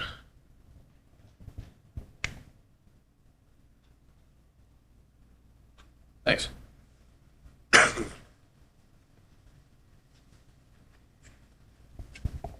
Exhibit A7, noted conceptual elevations, building 1, dated 5/25/2023. So these are the elevations. North elevation along the top of the page, this is the elevation that faces the adjacent building. South elevation is Road Hall Road, and then your east and west elevations. Along the north elevation, the dock wall, there's a series of dock doors, clear story windows, signage, which I'll get into, and scuppers and downspouts to handle the roof drainage. There's a number of fire ingress doors along the perimeter of this building and associated egress doors and accessible parking adjacent the office entrances. On to the south elevation that faces Road Hall Road. This is the elevation that has the two entrances dedicated with a series of knockouts. It's got a double height space for the office entrances with a series of architectural reveals, concrete panels, painted medium texture, sunshades, canopy at the entrance, and then some enhanced features with some stone applications at the entrances. I would say this is more of a premium office entrance compared to some of the other industrial buildings out there in this market. Right, we're trying to cater to a premium tenant, and it's a nice looking building. And again, series of knockouts for additional glazing, just to cater to some flexible tenant options we have. The signage, we're proposing 3 wall-mounted signs. 2 of those 3 are on the dock wall, top right corner and the top left corner. The third one is at the west elevation, which faces the temple. Neither of the signs face Road Hall Road. Currently, we're asking for 200 square feet each. I think the ordinance says 10% of the wall area or 100 square foot max. So we're doing 200 square feet and 3 of them total. The average height from grade around the building is 46.01 feet. That takes into account the lowered 4-foot level at the dock area, and the average grades are on the other 3 sides.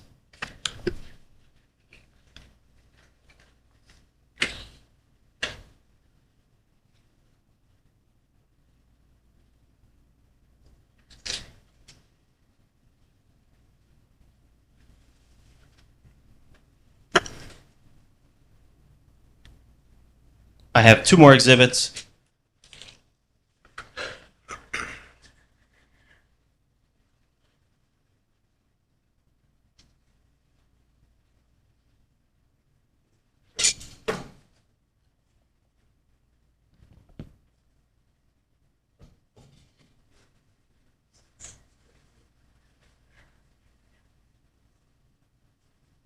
B8.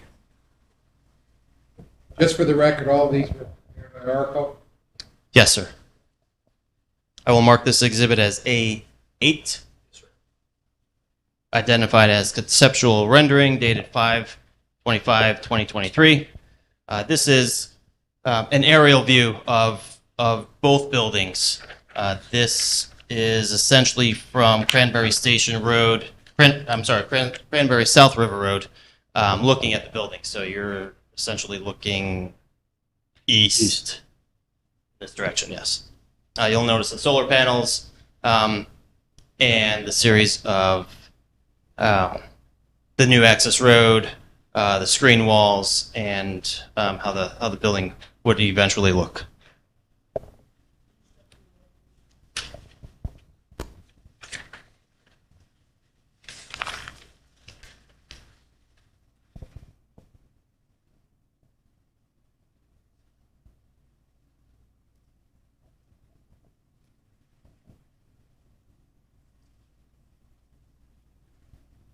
And lastly, this is Exhibit A9.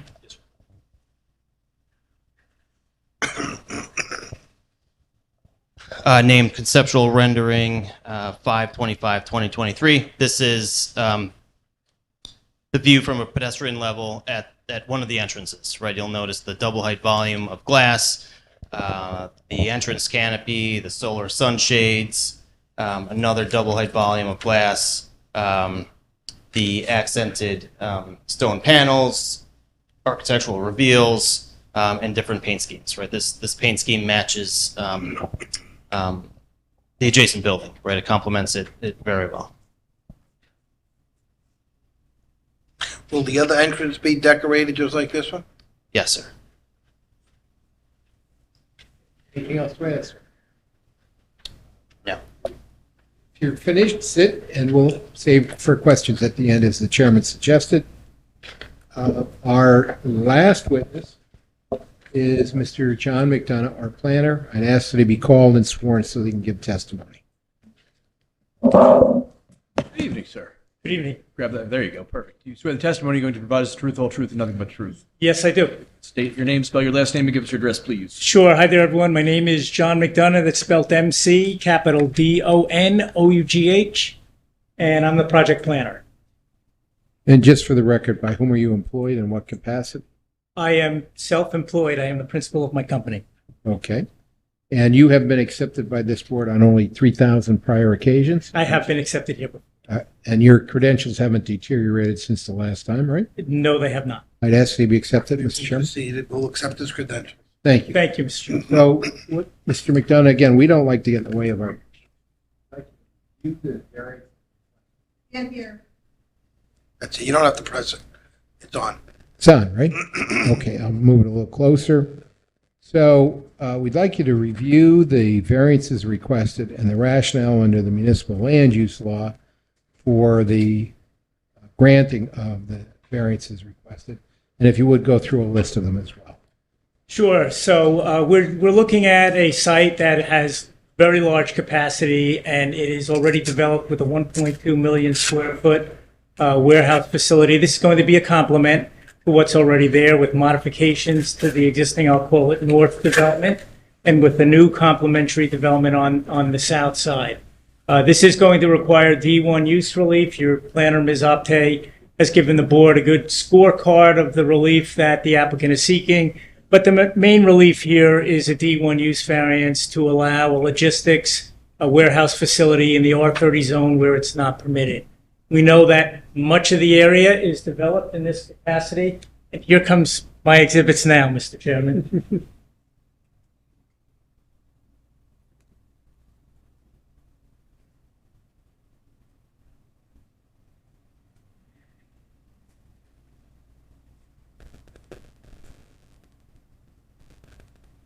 Just gonna do one.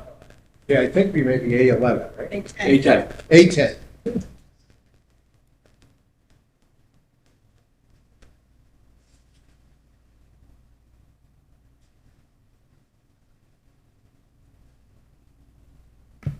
So A10 is just an aerial photograph of the subject property as it existed today. We went out there and took a photograph. This is a view looking northeast, and you get a sense of to the left, or what would be the north side of the property, where that low profile 1.2 million square foot facility is in place now that has attracted a nice name brand.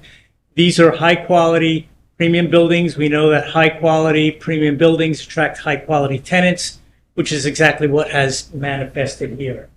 The building that's coming in will be to the right. It's about half the size or slightly less than half the size. The land is there. You can see that it is ripe for development and primed to accommodate the development that's before you.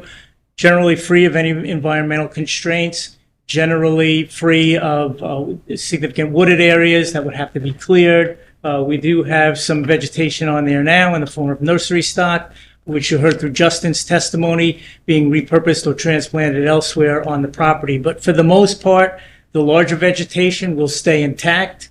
One of the nice things about this application is the infrastructure is in place there now with protected signalized intersection with Cranberry South River Road.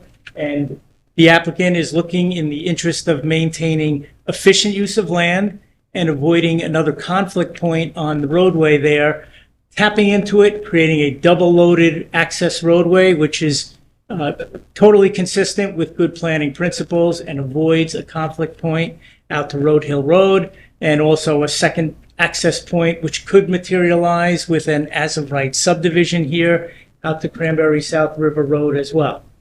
So again, whenever we're looking at a D1 use variance or a use that's not permitted in the zone, we turn to a case known as the Medici test, which actually has 4 parts to it, and we'll take you through each one of those 4 parts. The first part of the test always focuses on the land. All land use planning always comes back to the land itself. We look at the physical attributes of the property that render it distinct and render it what we call particularly suitable for the development that's before you. Based on the sheer size of this property, the condition of the property, again, generally flat, generally and ideally suited to accommodate the scale of the development that's before you, and also by virtue of its context, next to and compatible with the building that's right next door. We know we have residential around the property as well. That is going to be extremely buffered and extremely set back from the subject. So there is an excellent capacity for framing of this development, not only in the form of vegetation, but in the form of berming, which is going to be twice as high as what the ordinance would require, and then a fence on top of that. So you have multiple levels of protection which have been cooked into this development plan to safeguard the public interest, safeguards that would not necessarily be there with an as-of-right development as well. So this development will be well camouflaged from the neighboring properties and actually integrate very well with the development that has manifested right next to it. So that's the first part of the test when we look at the land and its suitability to accommodate the development that's before the board. Second part of the test takes us away from the land and now brings us to the broader purposes of zoning and focuses on the land use law itself and why this municipality has the purpose to or the authority to zone in the first place. And there are multiple purposes of zoning. This application does not conflict with any of them. in fact, will advance multiple. And we look at, in terms of the special reasons test, part 2 of the test, this project is going to promote the general welfare with a critical link in the logistics supply chain. It is going to respond to unprecedented demand for e-commerce. Timely delivery of goods, products, and medicine is essential in today's world. We know through innovation and technology, we have moved from a world that you would typically go out to and a world that now comes to you. We know that the logistics industry is a major economic engine here in New Jersey. 1 out of 8 employees in New Jersey work in the logistics industry, which is about double what you would see elsewhere in this country. And there's a reason why. Number 1, we've got the largest container port here on the East Coast. It's the 2nd largest port in the entire United States. We've got this excellent road network system, including the Turnpike, which is built in to deliver products such that from here in New Jersey, you could accommodate 40% of the entire United States population in one day with delivery of goods and products. So the demand here is unprecedented, and New Jersey is obviously ripe to deliver what the public wants. Additionally, we look at the promotion of positive aesthetics, and we'll turn back to that beautiful rendering that you just saw. These are attractive, high-class buildings that look like offices in terms of their appearance on the entry facades. They are going to attract, as I said, high-quality tenants as well. High-quality buildings equal high-quality tenants. You heard about the economic aspects as well. That's right on point with your economic element in your master plan to provide for a stable, rateable base. This is going to take a piece of land that has been underperforming for many, many years here and bring it up to a 7-figure rateable, which is significant in terms of advancing the economic element of the master plan. And then we look at fundamental planning goals, efficient use of land, connecting to a system that's already in place, and to provide for a variety of uses in appropriate locations. That goes back to the particular suitability aspect that we just talked about. All of these tie back to the purposes of the land use law, especially Purpose A, Purpose G, Purpose I, Purpose H, and Purpose M. That takes care of the second part of the test. Third part of the test moves us outside the property and focuses on the surrounding properties and the surrounding public. In terms of the interior of the site, you have not only the testimony you've heard this evening, but 56 pages of well thought out engineering plans from the top tier engineering firm here in New Jersey. You've got architectural plans as well, and you have report after report after report talking about stormwater and traffic, acoustics, all being addressed here. Clearly not a willy-nilly application, but a well thought out application that will certainly flow, function, and operate safely and efficiently. Not only on the inside, but we look at the perimeter as well, with that berm that is going to be twice as high as what the ordinance would contemplate, with setbacks that are more than 4 times what the ordinance would require, and buffer widths that are also double what the ordinance would require as well. So this application is being very, very generous in terms of sensitivity to the surrounding landscape. Finally, the fourth part of the test takes us away from the established neighborhood pattern and focuses on the vision for this area as articulated in your master plan. You have a fresh master plan here that has a number of purposes that are right on point with what the applicant is looking to do here. Land use element goal number 1 is to achieve a balance of land uses that maintains and enhances the quality of life here in the township. Again, this is going to take underutilized, underperforming land, put it into functional use. That creates jobs and economic development. Likewise, land use element goal number 2, to promote industrial development in appropriate areas of the township. Land use element goal number 4, to encourage redevelopment and infill development where it is feasible in Monroe to promote more efficient use of land and existing infrastructure. Again, the beauty of this application is it's already all right there. And then finally, circulation element goal number 3, to ensure a safe and efficient transportation system for Monroe residents and employees. Again, no interconnection here with Road Hall Road, which is I'll call it a residential road, whereas Cranberry South River Road is a non-residential road, a logical connection, and I believe a logical land use planning in terms of the connectivity here.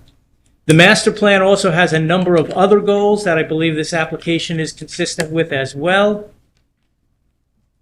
Consistent with the master plan goal to provide for additional industrial and corporate center growth along Cranberry South River Road.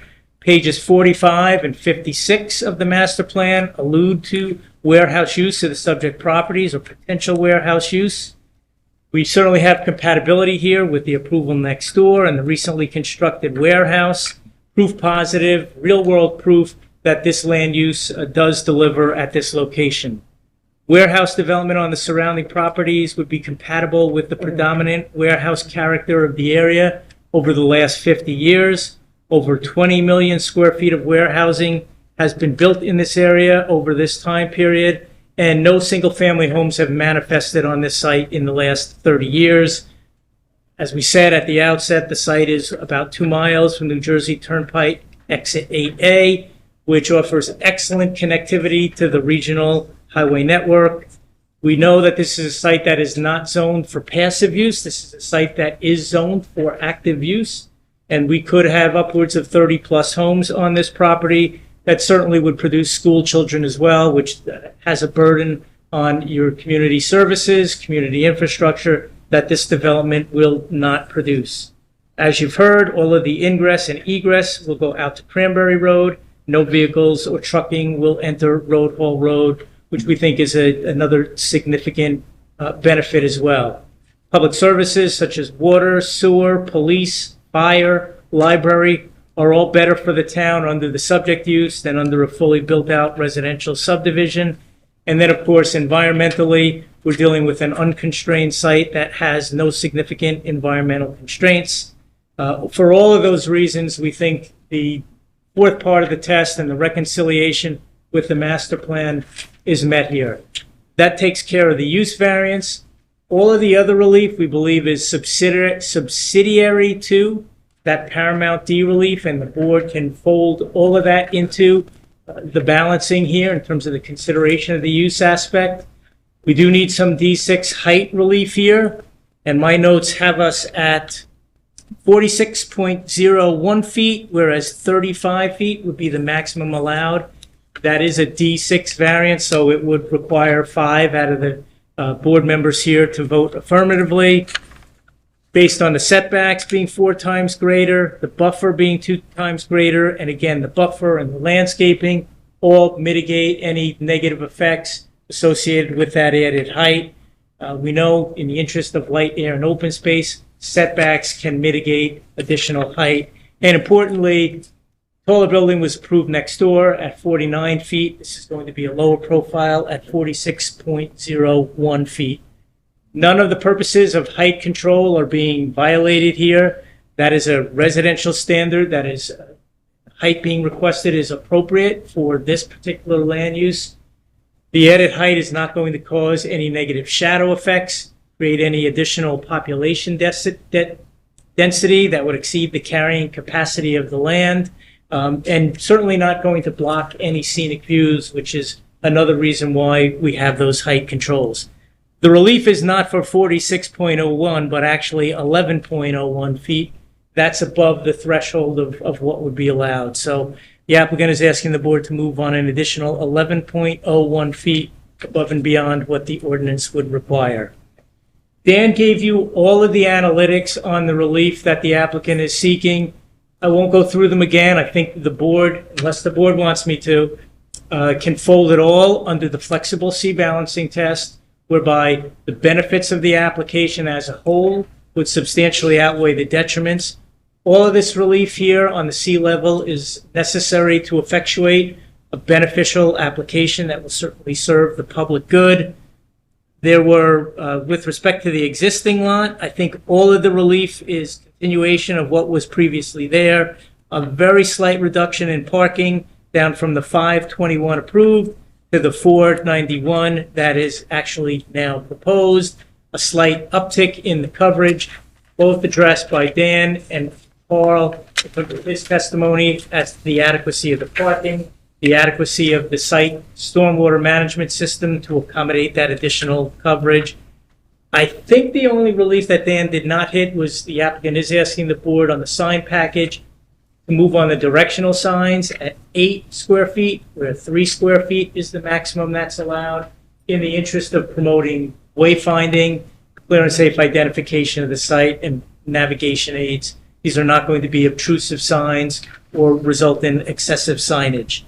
Dan hit upon all the other signage. We think the sign package here is tasteful, it's appropriate, it is not going to be gaudy or constitute over-branding. Each sign will serve a purpose and will promote that free flow of traffic on the site. With that, Bob, I think I would... Just about. The, again, your planner is exceptional. She sent us a memo on May the 18th in which she analyzed variances, design waivers, etc. We thought we had them all. She had 2 additional that she discovered. One was the fence on the berm being 8 feet tall, where 6 is what's permitted. So, I mean, if the board wants us to lower it, we can. But the great news is that we put the magic language in the notice, which says, and any other variances which, in the opinion of the board, are needed. We think, and I hope John will agree with me, that the 8-foot tall fence is more attractive to the purposes of that fencing than a 6-foot fence. And the beneficiary is the neighbors as well. Exactly. So we'd ask that you'd consider granting that. And then she also had a discussion of potential variance related to trash compactors. And I'm not sure what that meant, so I'm going to ask Ms. Apte if she just discuss that with us in case we do need to ask for it. So, as per the Monroe Township ordinance, solid waste receptacles, you have to provide dumpster area with 5 feet of berming. I believe in this case, everything is going to happen inside. Correct. And there's going to be one compactor proposed on the loading truck areas, which is not going to visibly have any kind of buffering or anything around it, which is specifically needed for solid waste and metal receptors. So I believe because no curbing separates the refuse area from the parking, a variance would be required for that compactor. All right, if it's okay, I'm going to ask Mr. Miola just to address that a little bit. Yes, thank you. Just to put the proofs on the record regarding the screening of the receptacle. The receptacle will be provided in the form of a compactor in one of the dock positions that are located in the dock apron on the north side of the site.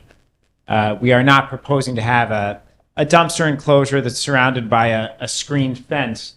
Instead, we'll have a compactor which aesthetically it looks not unlike a trailer, and it's serviced similarly in that it will get hooked on by a tractor and then carried away, and then an empty one will get delivered back into it.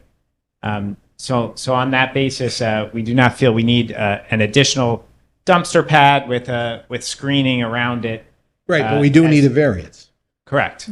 So we get it on the, we just got the clarification.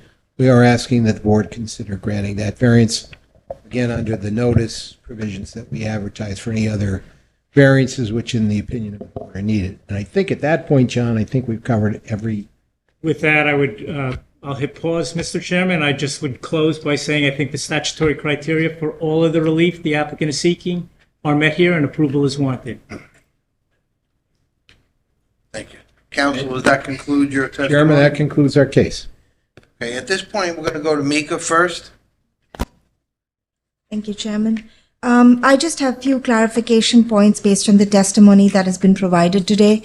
One would be, I guess it was confirmed the height is 46.01. To clarify, that is all the way up to the topmost portion of the building. That includes the parapets, or that doesn't include the parapets? If somebody could testify to that. Yeah. I was looking for... Yes, that is the average height Okay. around the building. So that's the top of the wall. Okay. So, because one question was raised about potentially being solar panels over there, is it your testimony that the proposed solar panel in future would be within that parapet wall and would be visually, buffered from the area? There is no parapet, right? It's a shallow parapet. The screening would be almost inherent from the view of a pedestrian because the 46-foot tall building, it's hard to see above 46 feet. Okay. So they to the pedestrian eye, they're potentially screened, right? They're usually set off of the building perimeter, 15 to 20 feet. You need access to get around there. They don't go right up to the edge, so it's not 46 feet plus the angle to catch the rays of the sun, the 2 to 3 feet angle. So they're set back further, 15 to 20 feet. So they would not be seen from the pedestrian view. Okay. Would you be willing to provide a roof plan basically showing where the mechanicals would be and where would the potential solar panels be located, if that's something the board would want to? I think that can be provided, yes. Yeah. Okay. Just so the board knows, the state also has a requirement for warehousing to have 40% of its roof area to be solar ready. So this applicant, by proposing that, would be complying with that state statute. The next question that I did have regarding the signage, because we are talking about so there are potentially 3 monument signs as well as 3 wall signs that are being proposed. The wall signs are, based on the testimony provided tonight, around 200 square feet. It is my understanding this is not going to be a publicly accessed site, and most of the wall signs is going to almost be looking at the larger warehouse building that's already there. Is there a reason for that much signage, or can the area of the wall signage be reduced, or the number of signs be reduced?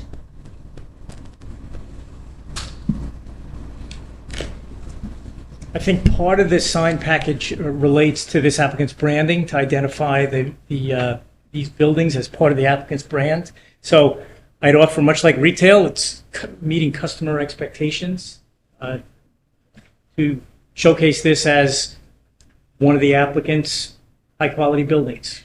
Again, it's not a retail site. There's no public coming to the site. If the tenant is established, the tenant's employees know where they're going.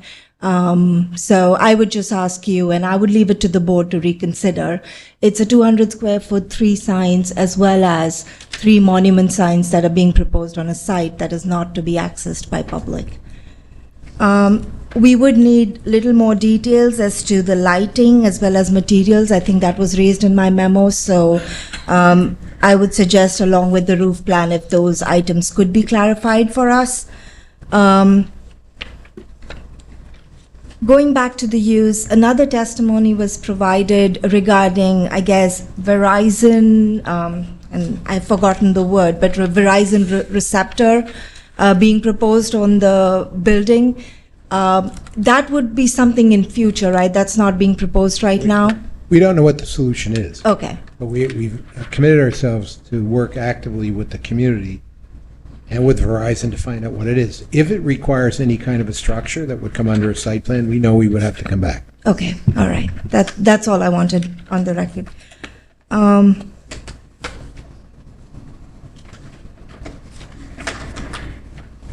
Please bear with me. I'm just going through my notes. I wrote a lot of stuff.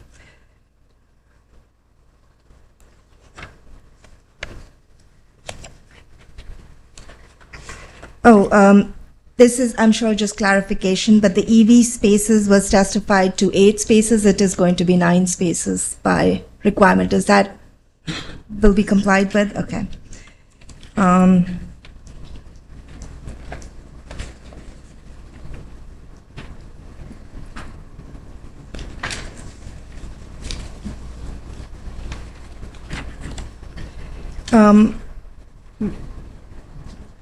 I think that's it for now. I think the other points regarding emergency access and all were testified by the traffic engineer. So, thank you.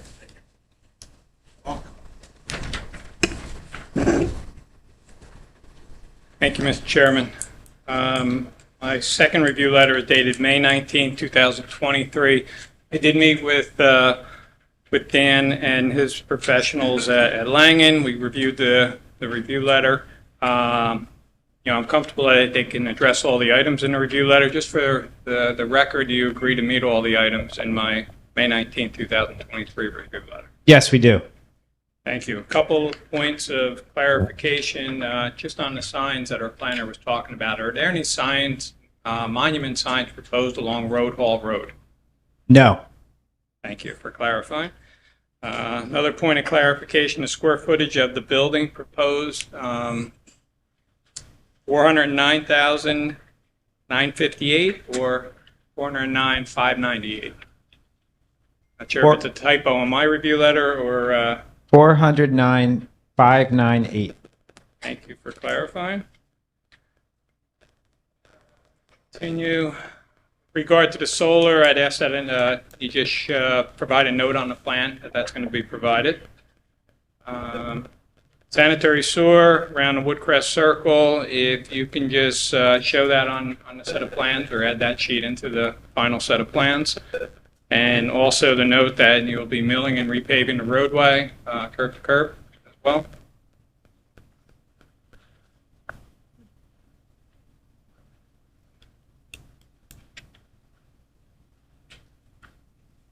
So you show a sound wall.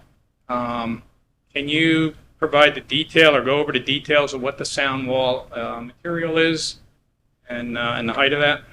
Sure. I'll bring up the other exhibit that I spoke to regarding the sound wall, which includes a graphic image of what the sound wall is going to look like. Again, I'm referring to Exhibit A4. The sound wall material will be a vinyl material that is meant really to look like a block with varying block sizes. But again, it will be a vinyl material with this type of decorative facing on it. Thank you. Also, with regard to the fence, the 8-foot high fence, the materials proposed for that. Yes, along Road Hall Road, we are proposing a board-on-board fence. Along the landscape berm to the east, it is proposed to be a screen fence, which would be a chain link fence with privacy slats through the chain link. And the material for the board-on-board, would that be a Wood. vinyl? I'm sorry? Wood. Okay, my concern is maintenance of that. Wood would tend to deteriorate. Wasn't clear on the plan. It looks like it could be a vinyl, white vinyl type fence. I think if it's your preference for it to be a vinyl fence, that we can accommodate that. Yes. Yeah, I believe that's more durable. And can you also distinguish between the two different fences as far as the location on the plan? Yes, we can.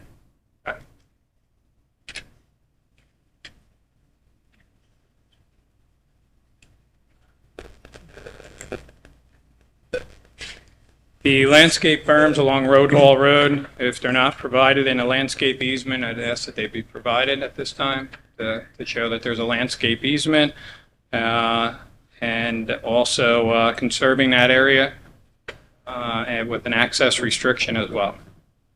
Yes, we will comply with that comment. Thanks. Irrigation, are you proposing irrigation? And if not, I'd ask that you provide irrigation in the berms as well and the landscaping. Yes, we will comply with that requirement. Yeah. And who would be responsible for the maintenance of the landscape berms? The applicant owner, the site owner, will be responsible for that. Okay, I'd ask that that be noted on the plan as well. Okay.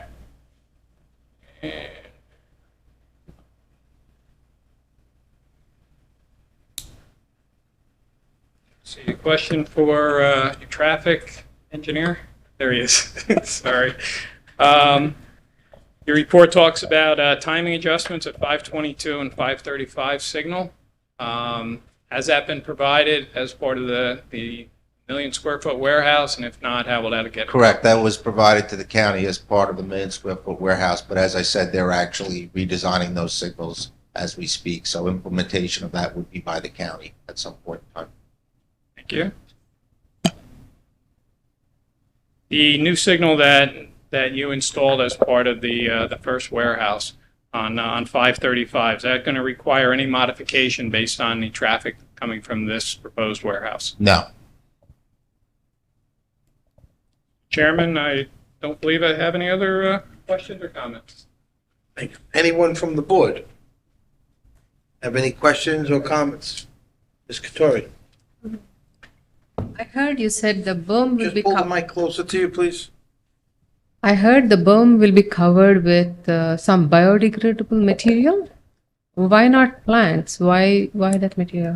It is proposed to be heavily planted as well as seeded for grass. It's just when you first form it, in order to protect against erosion, if there's going to be a storm while we're waiting for those plantings and the seeding to take and germinate, we stabilize it with a biodegradable blanket in order to prevent erosion. Got it. Carol? The mounted lights, are they lighted? Are they going to be lighted? The mounted lights? Yes. So we have building mounted lights as well as pole mounted lights. I agree with our planner. Maybe could we reduce the amount of signs? So the monument signs, I don't believe so. They're really at the fork and at the two driveways. So I do think those are necessary signs for identification and wayfinding. As for the wall-mounted signs, we are proposing two on the northern facade, which again faces the adjacent warehouse property, and those two are, in the event this would be subdivided and leased to two separate tenants.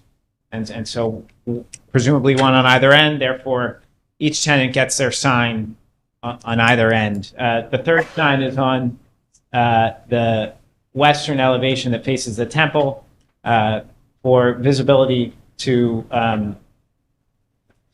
traffic along Cranberry Road, which again may be coming to this site. So that would be a way for them to identify that that's the building they're going to. Dan, just by way of clarification, the monument signs are not illuminated, correct?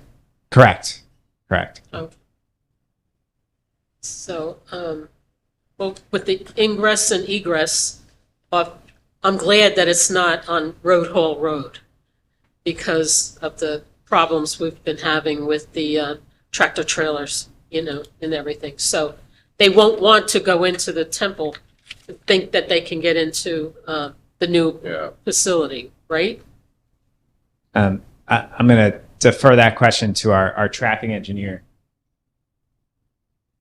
Hear the question.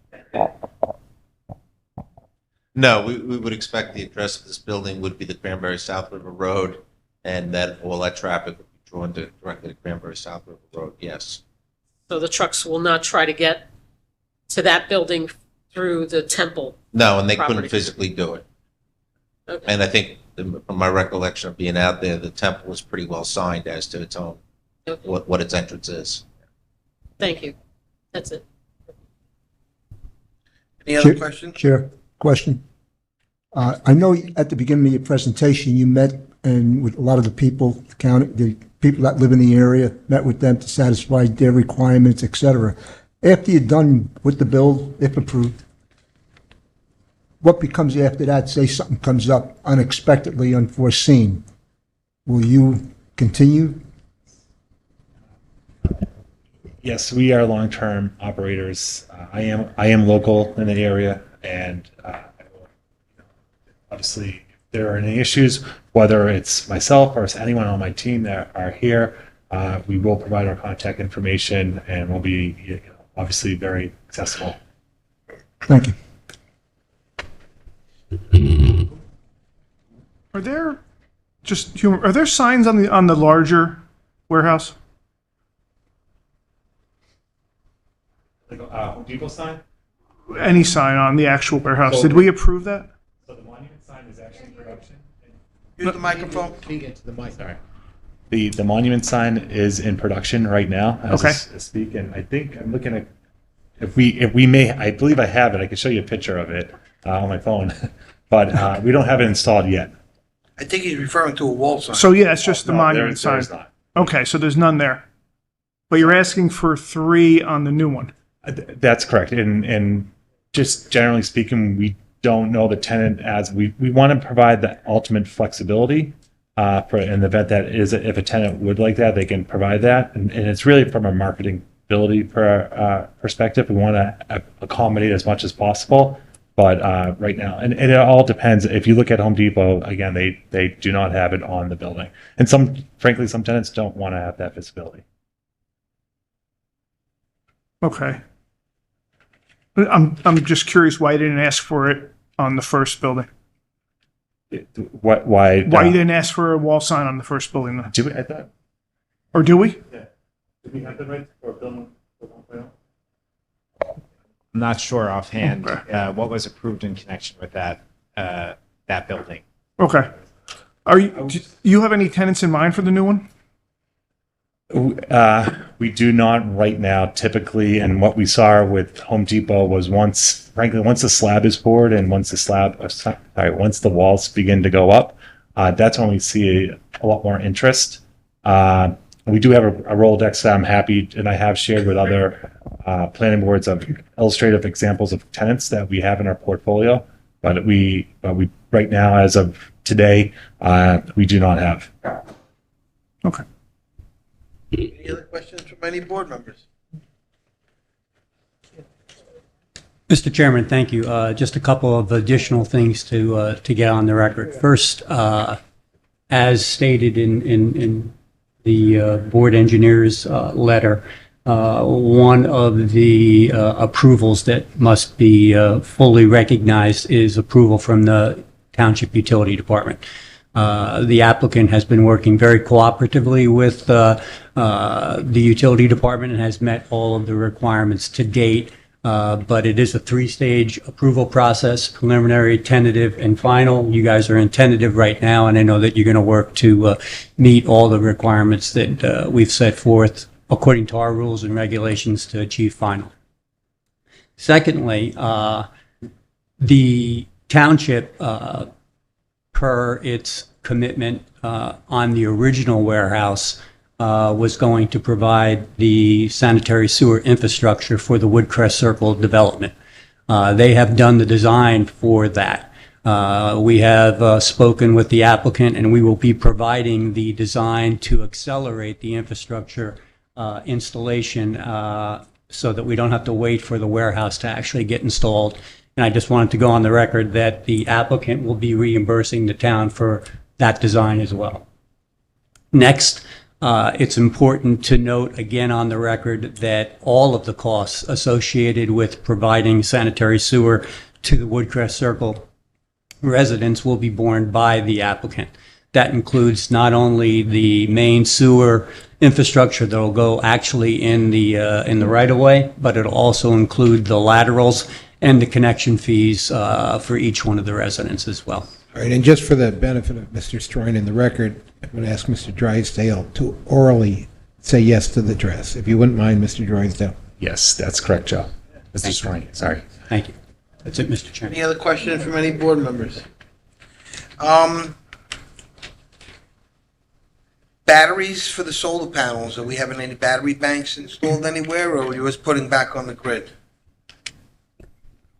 The goal is, and it's not, so the building is being designed for solar. We are not at that point where we have the exact specifications. However, through the community solar program, and forgive me, I'm not an expert in the solar side, but from my understanding, it is going back to the grid and back to the homes and providing solar to the homes.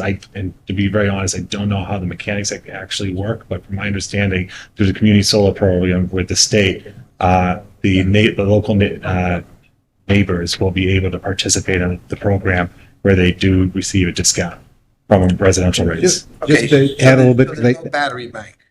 not to my knowledge either, and I am somewhat involved with this. Your biggest problem, Mr. Chairman, in seeing the community solar happen is the state of New Jersey.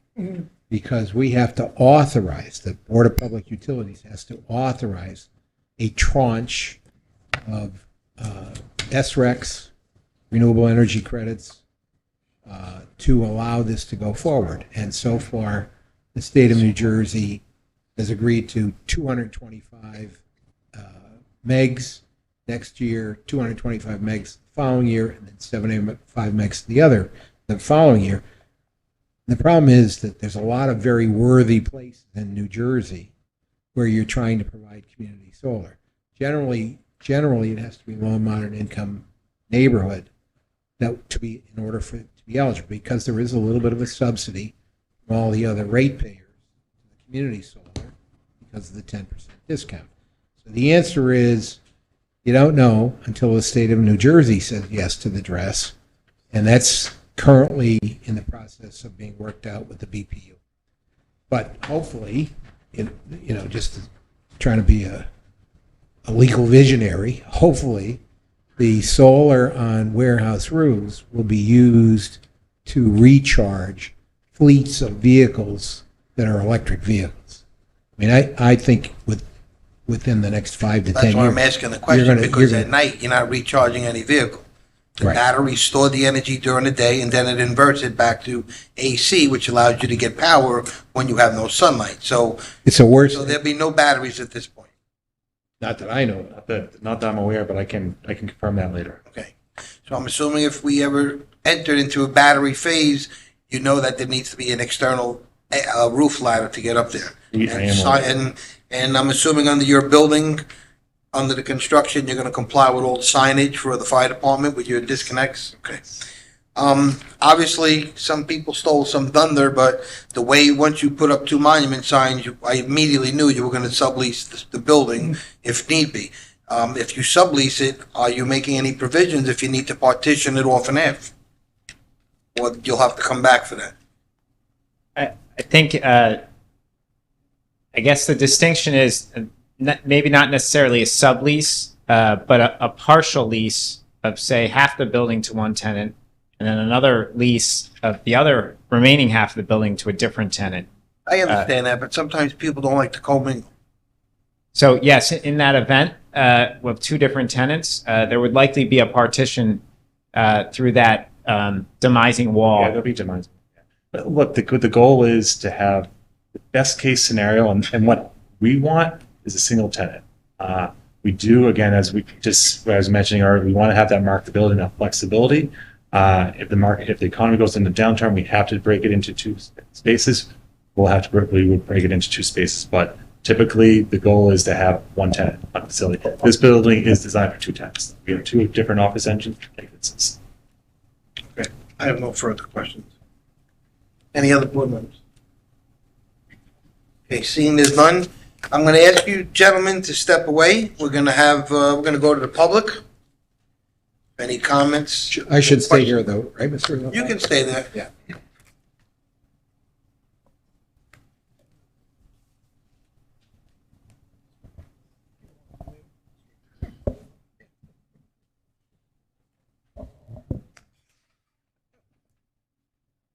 Okay, now we're going to open it to the public portion.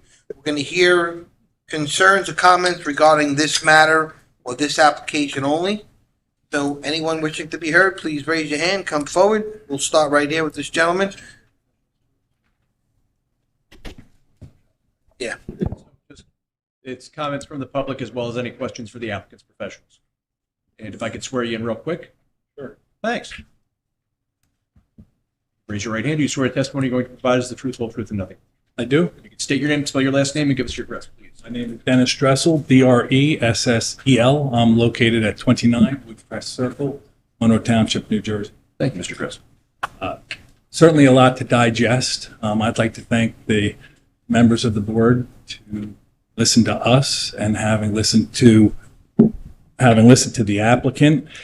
As we discussed at the last meeting at the chairman's request, but we get together and we have a meeting with these folks at Brookfield Property Management and come up with some solutions to help the residents.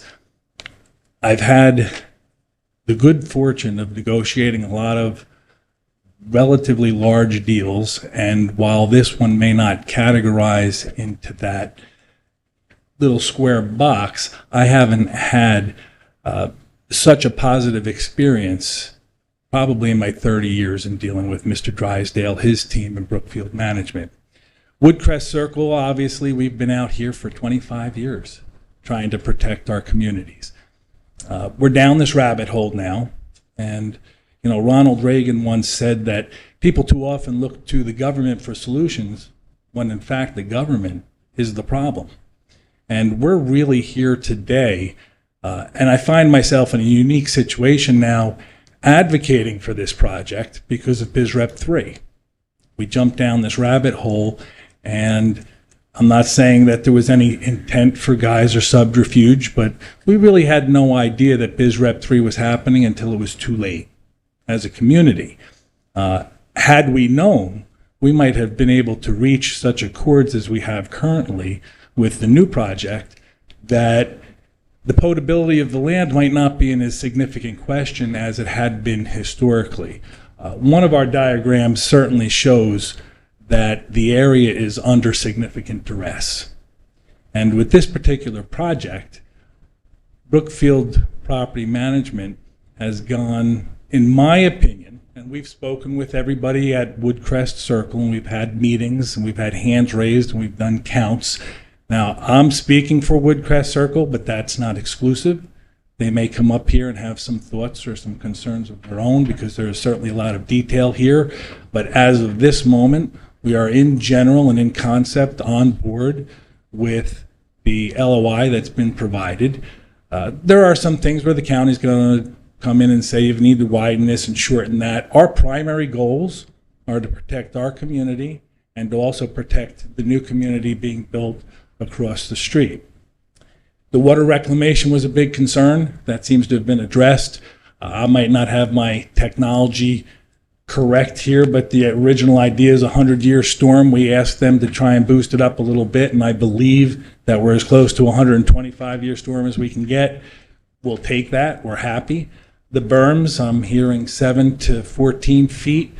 I know this board's being challenged to make some exceptions to height.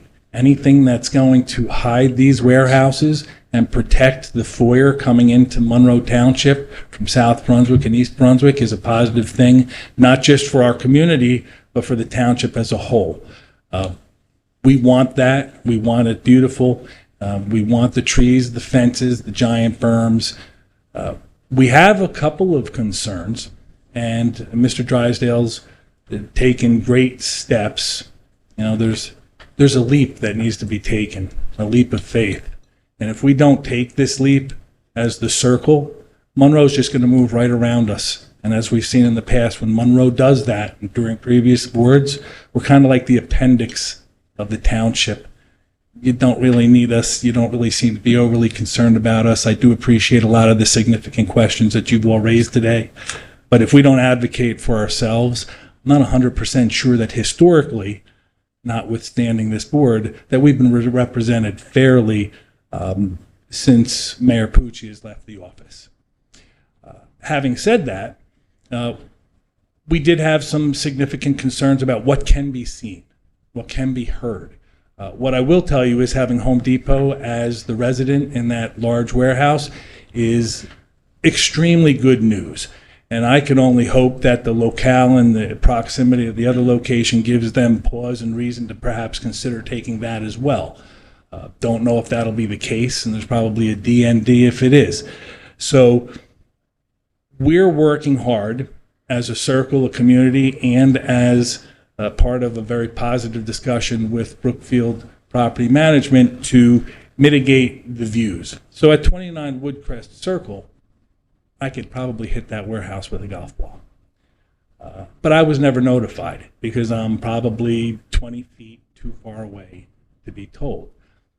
When you come around our circle, yeah, you see the warehouse. You know, I'm less concerned and upset about the warehouse, believe it or not, than I am that Monroe Township would have allowed this process to begin. And we don't need to get into the politics of it, but there are reasons why we end up down this rabbit hole, and a lot of it falls back on irresponsibility and lack of fiscal management. And I think we could all agree to that, not just in Monroe. We have substantially agreed to, and we think it's an incredible step that when they break ground, they begin working on the sewer systems and other things for the circle, so that we don't feel as though we might get left behind in the end when the project's just about finished. And we did hear towards the end, if the economy were to downturn, you know, things go sour. It'd be like, oh, well, we're out of money.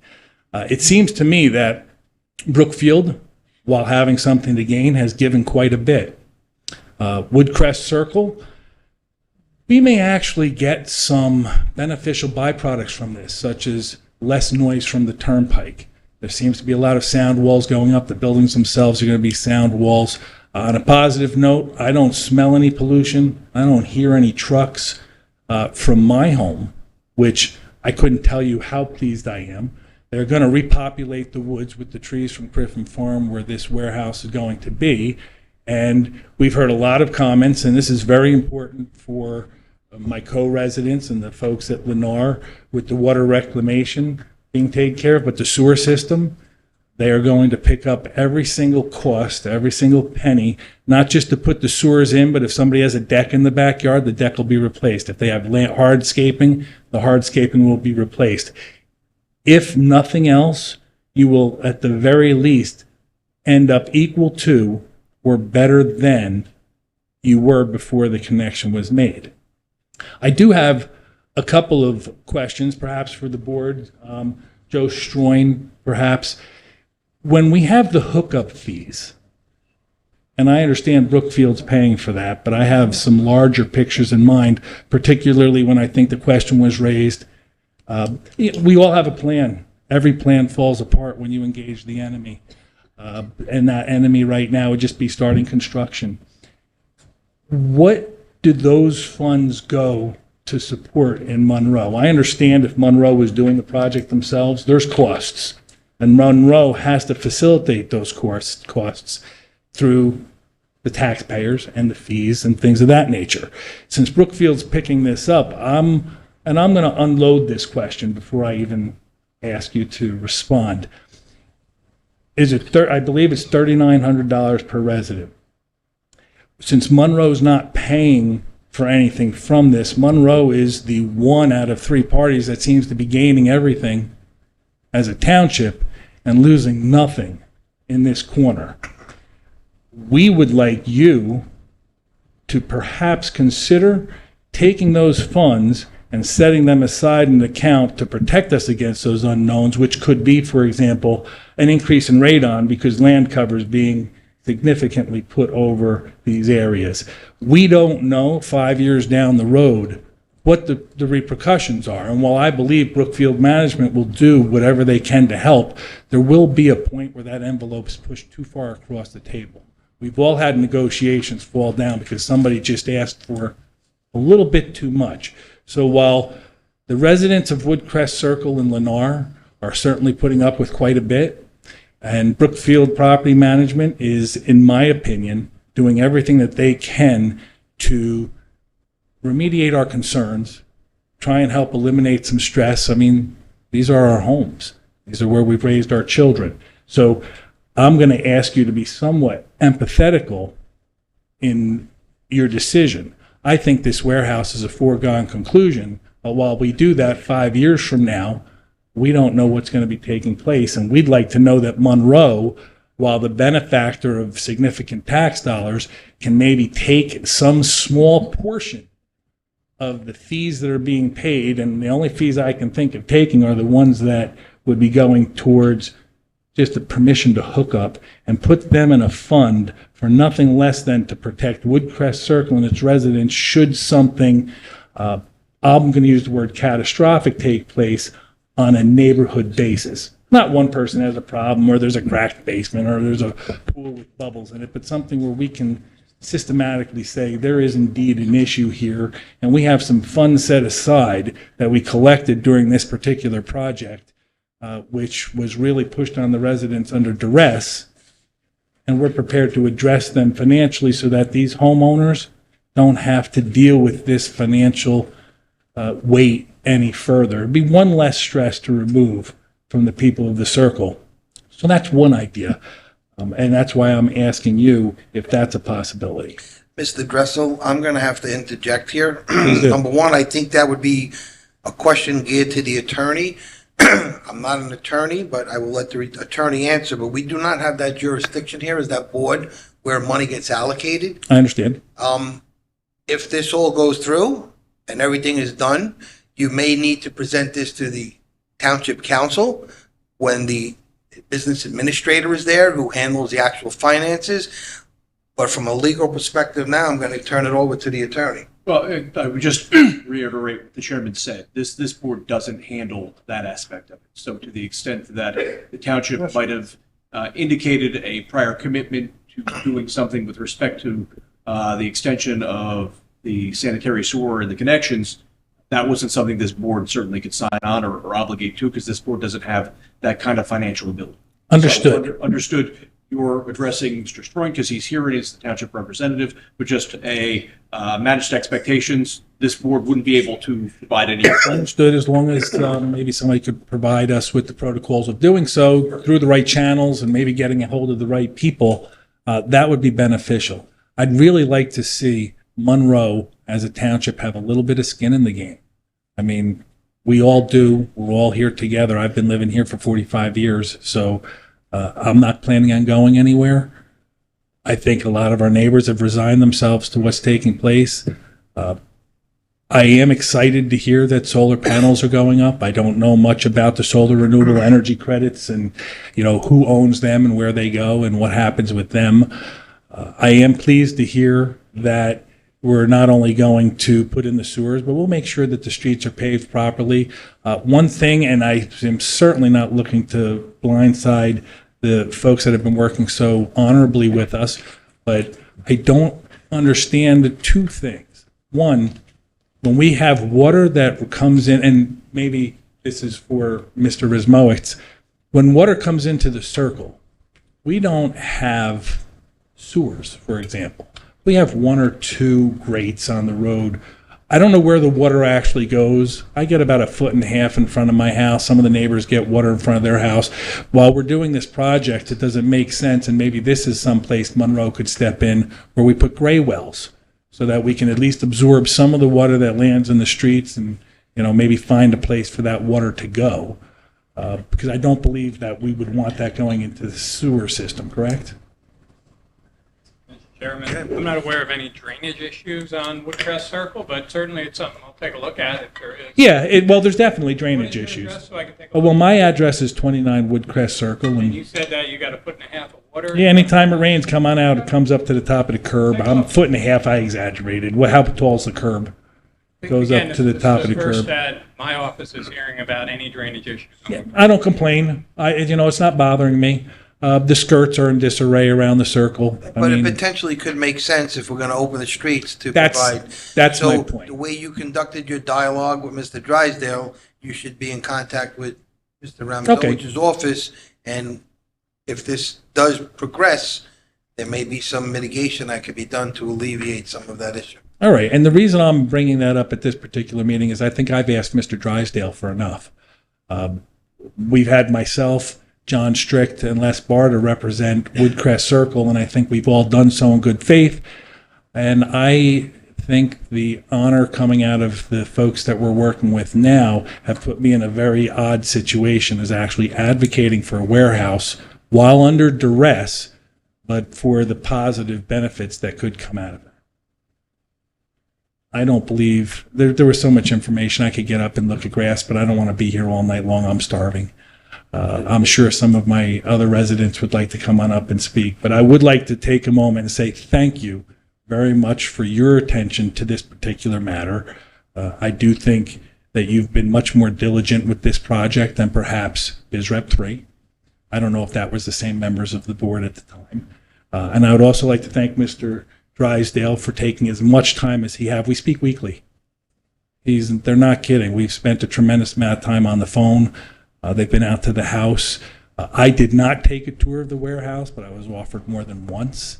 So kudos to them for, I think, going above and beyond what's technically necessary in order to accommodate us and keep our land as potable as possible. So thank you very much for your time, and I hope you all have a wonderful evening. Thank you. Gentleman right there had your hand up.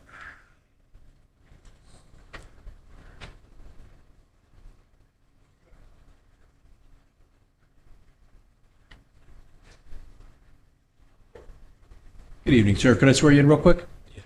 Do you swear the testimony you're going to provide is the truth, the whole truth, and nothing but the truth? Yes, I do. If you could state your name, spell your last name, and give us your address, please. Sannidhi, Sannidhi, Ramakrishna, Ramakrishna.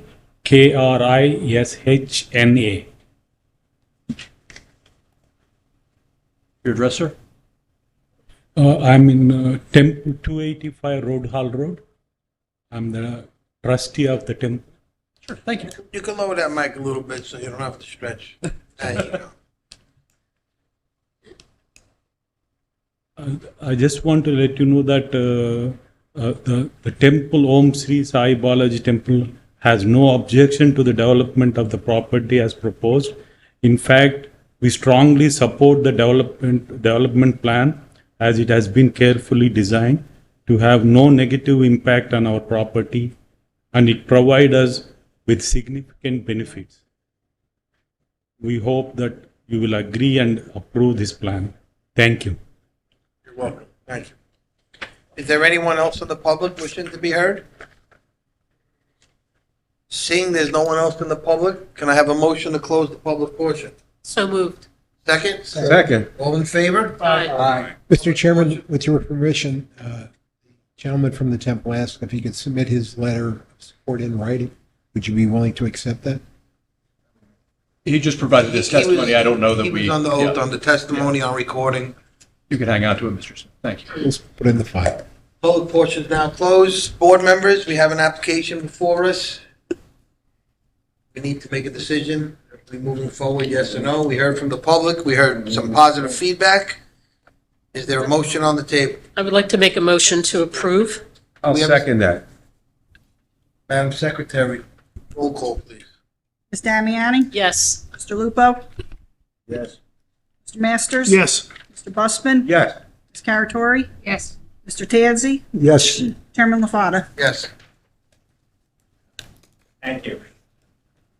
And just so the record is clear, the preliminary and final subdivision has been approved, preliminary and final site plan, and the variances, and the use variances. Thank you very much. Have a great evening.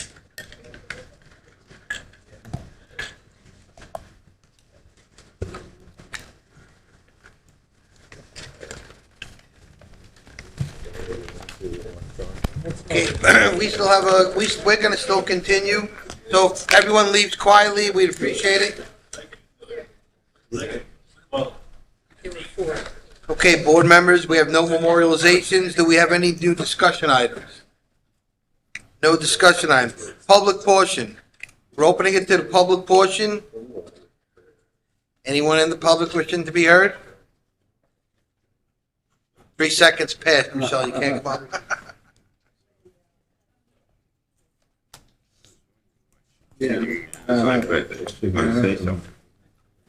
Nice try. A little delay, you know. I almost Well, made a I was- motion I to was close. thinking Almost about made a it. motion close. I was thinking about it, but you looked so inviting. Yeah, thanks. Michelle Arminio, 9 Nathaniel Street. Just in general, in terms of, Excuse me, folks, we have a meeting going on, please. There you go. oh, thanks. Just in general, with all of the development that is going on and the warehousing, and I understand, and I'm pleased to see that we have, for once, a really cooperative applicant.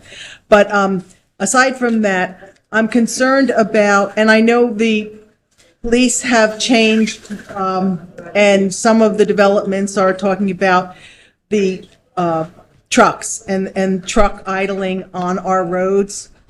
I would like to have consideration that some of these applicants who are inviting essentially for their businesses, all these tractor trailers, to provide enough of that off-road parking for these tractor trailers when they're waiting to get in. Why do I say that? Because I actually feel sorry for the tractor trailer drivers and those in that business. They are not rich people. They are doing a service to our country. We talk about supply chains and all that stuff. So to hurt them and to constantly ticket them for parking along the roads, I would hope that maybe there could be some discussion in the planning board and the zoning board about how to have applicants accommodate these truckers a little bit more. I just come from a working class community, and I had truckers in my family, and it's not a profession that you get rich on. But a lot of these applicants do very well, and I would just like that to have all these big warehouses and then to have these guys have to sit on the roads where people, where the community, and I understandably don't want them, but then to ticket them and to make them the ones paying the price. I just think there's an essential unfairness when we have big applicants with lots of millions of dollars. Maybe, they come in and generally they ask for variances to increase the size of these buildings. Maybe we can consider giving some space for them to have these trucks parked off-road in their facilities and not cost these poor guys who are trying to make a living and cost them tickets and everything from the municipality. That's all. It's just something that I've observed over the time now, and I've seen some ordinances now come down about prohibiting parking on some roads. Again, understandable in terms of aesthetics, in terms of care, safety for the community. But I also think that these are the guys who are the least able to afford the accommodation. And I would hope that maybe there can be some discussion that these boards would accommodate through the applicants in the future. Thank you. Thank you. Anyone else from the public wishing to be heard? Seeing there's none, I'll make a motion to close the public portion. So moved. So a second? So moved. All in favor? Aye. Any correspondences? Okay. I need a motion to adjourn.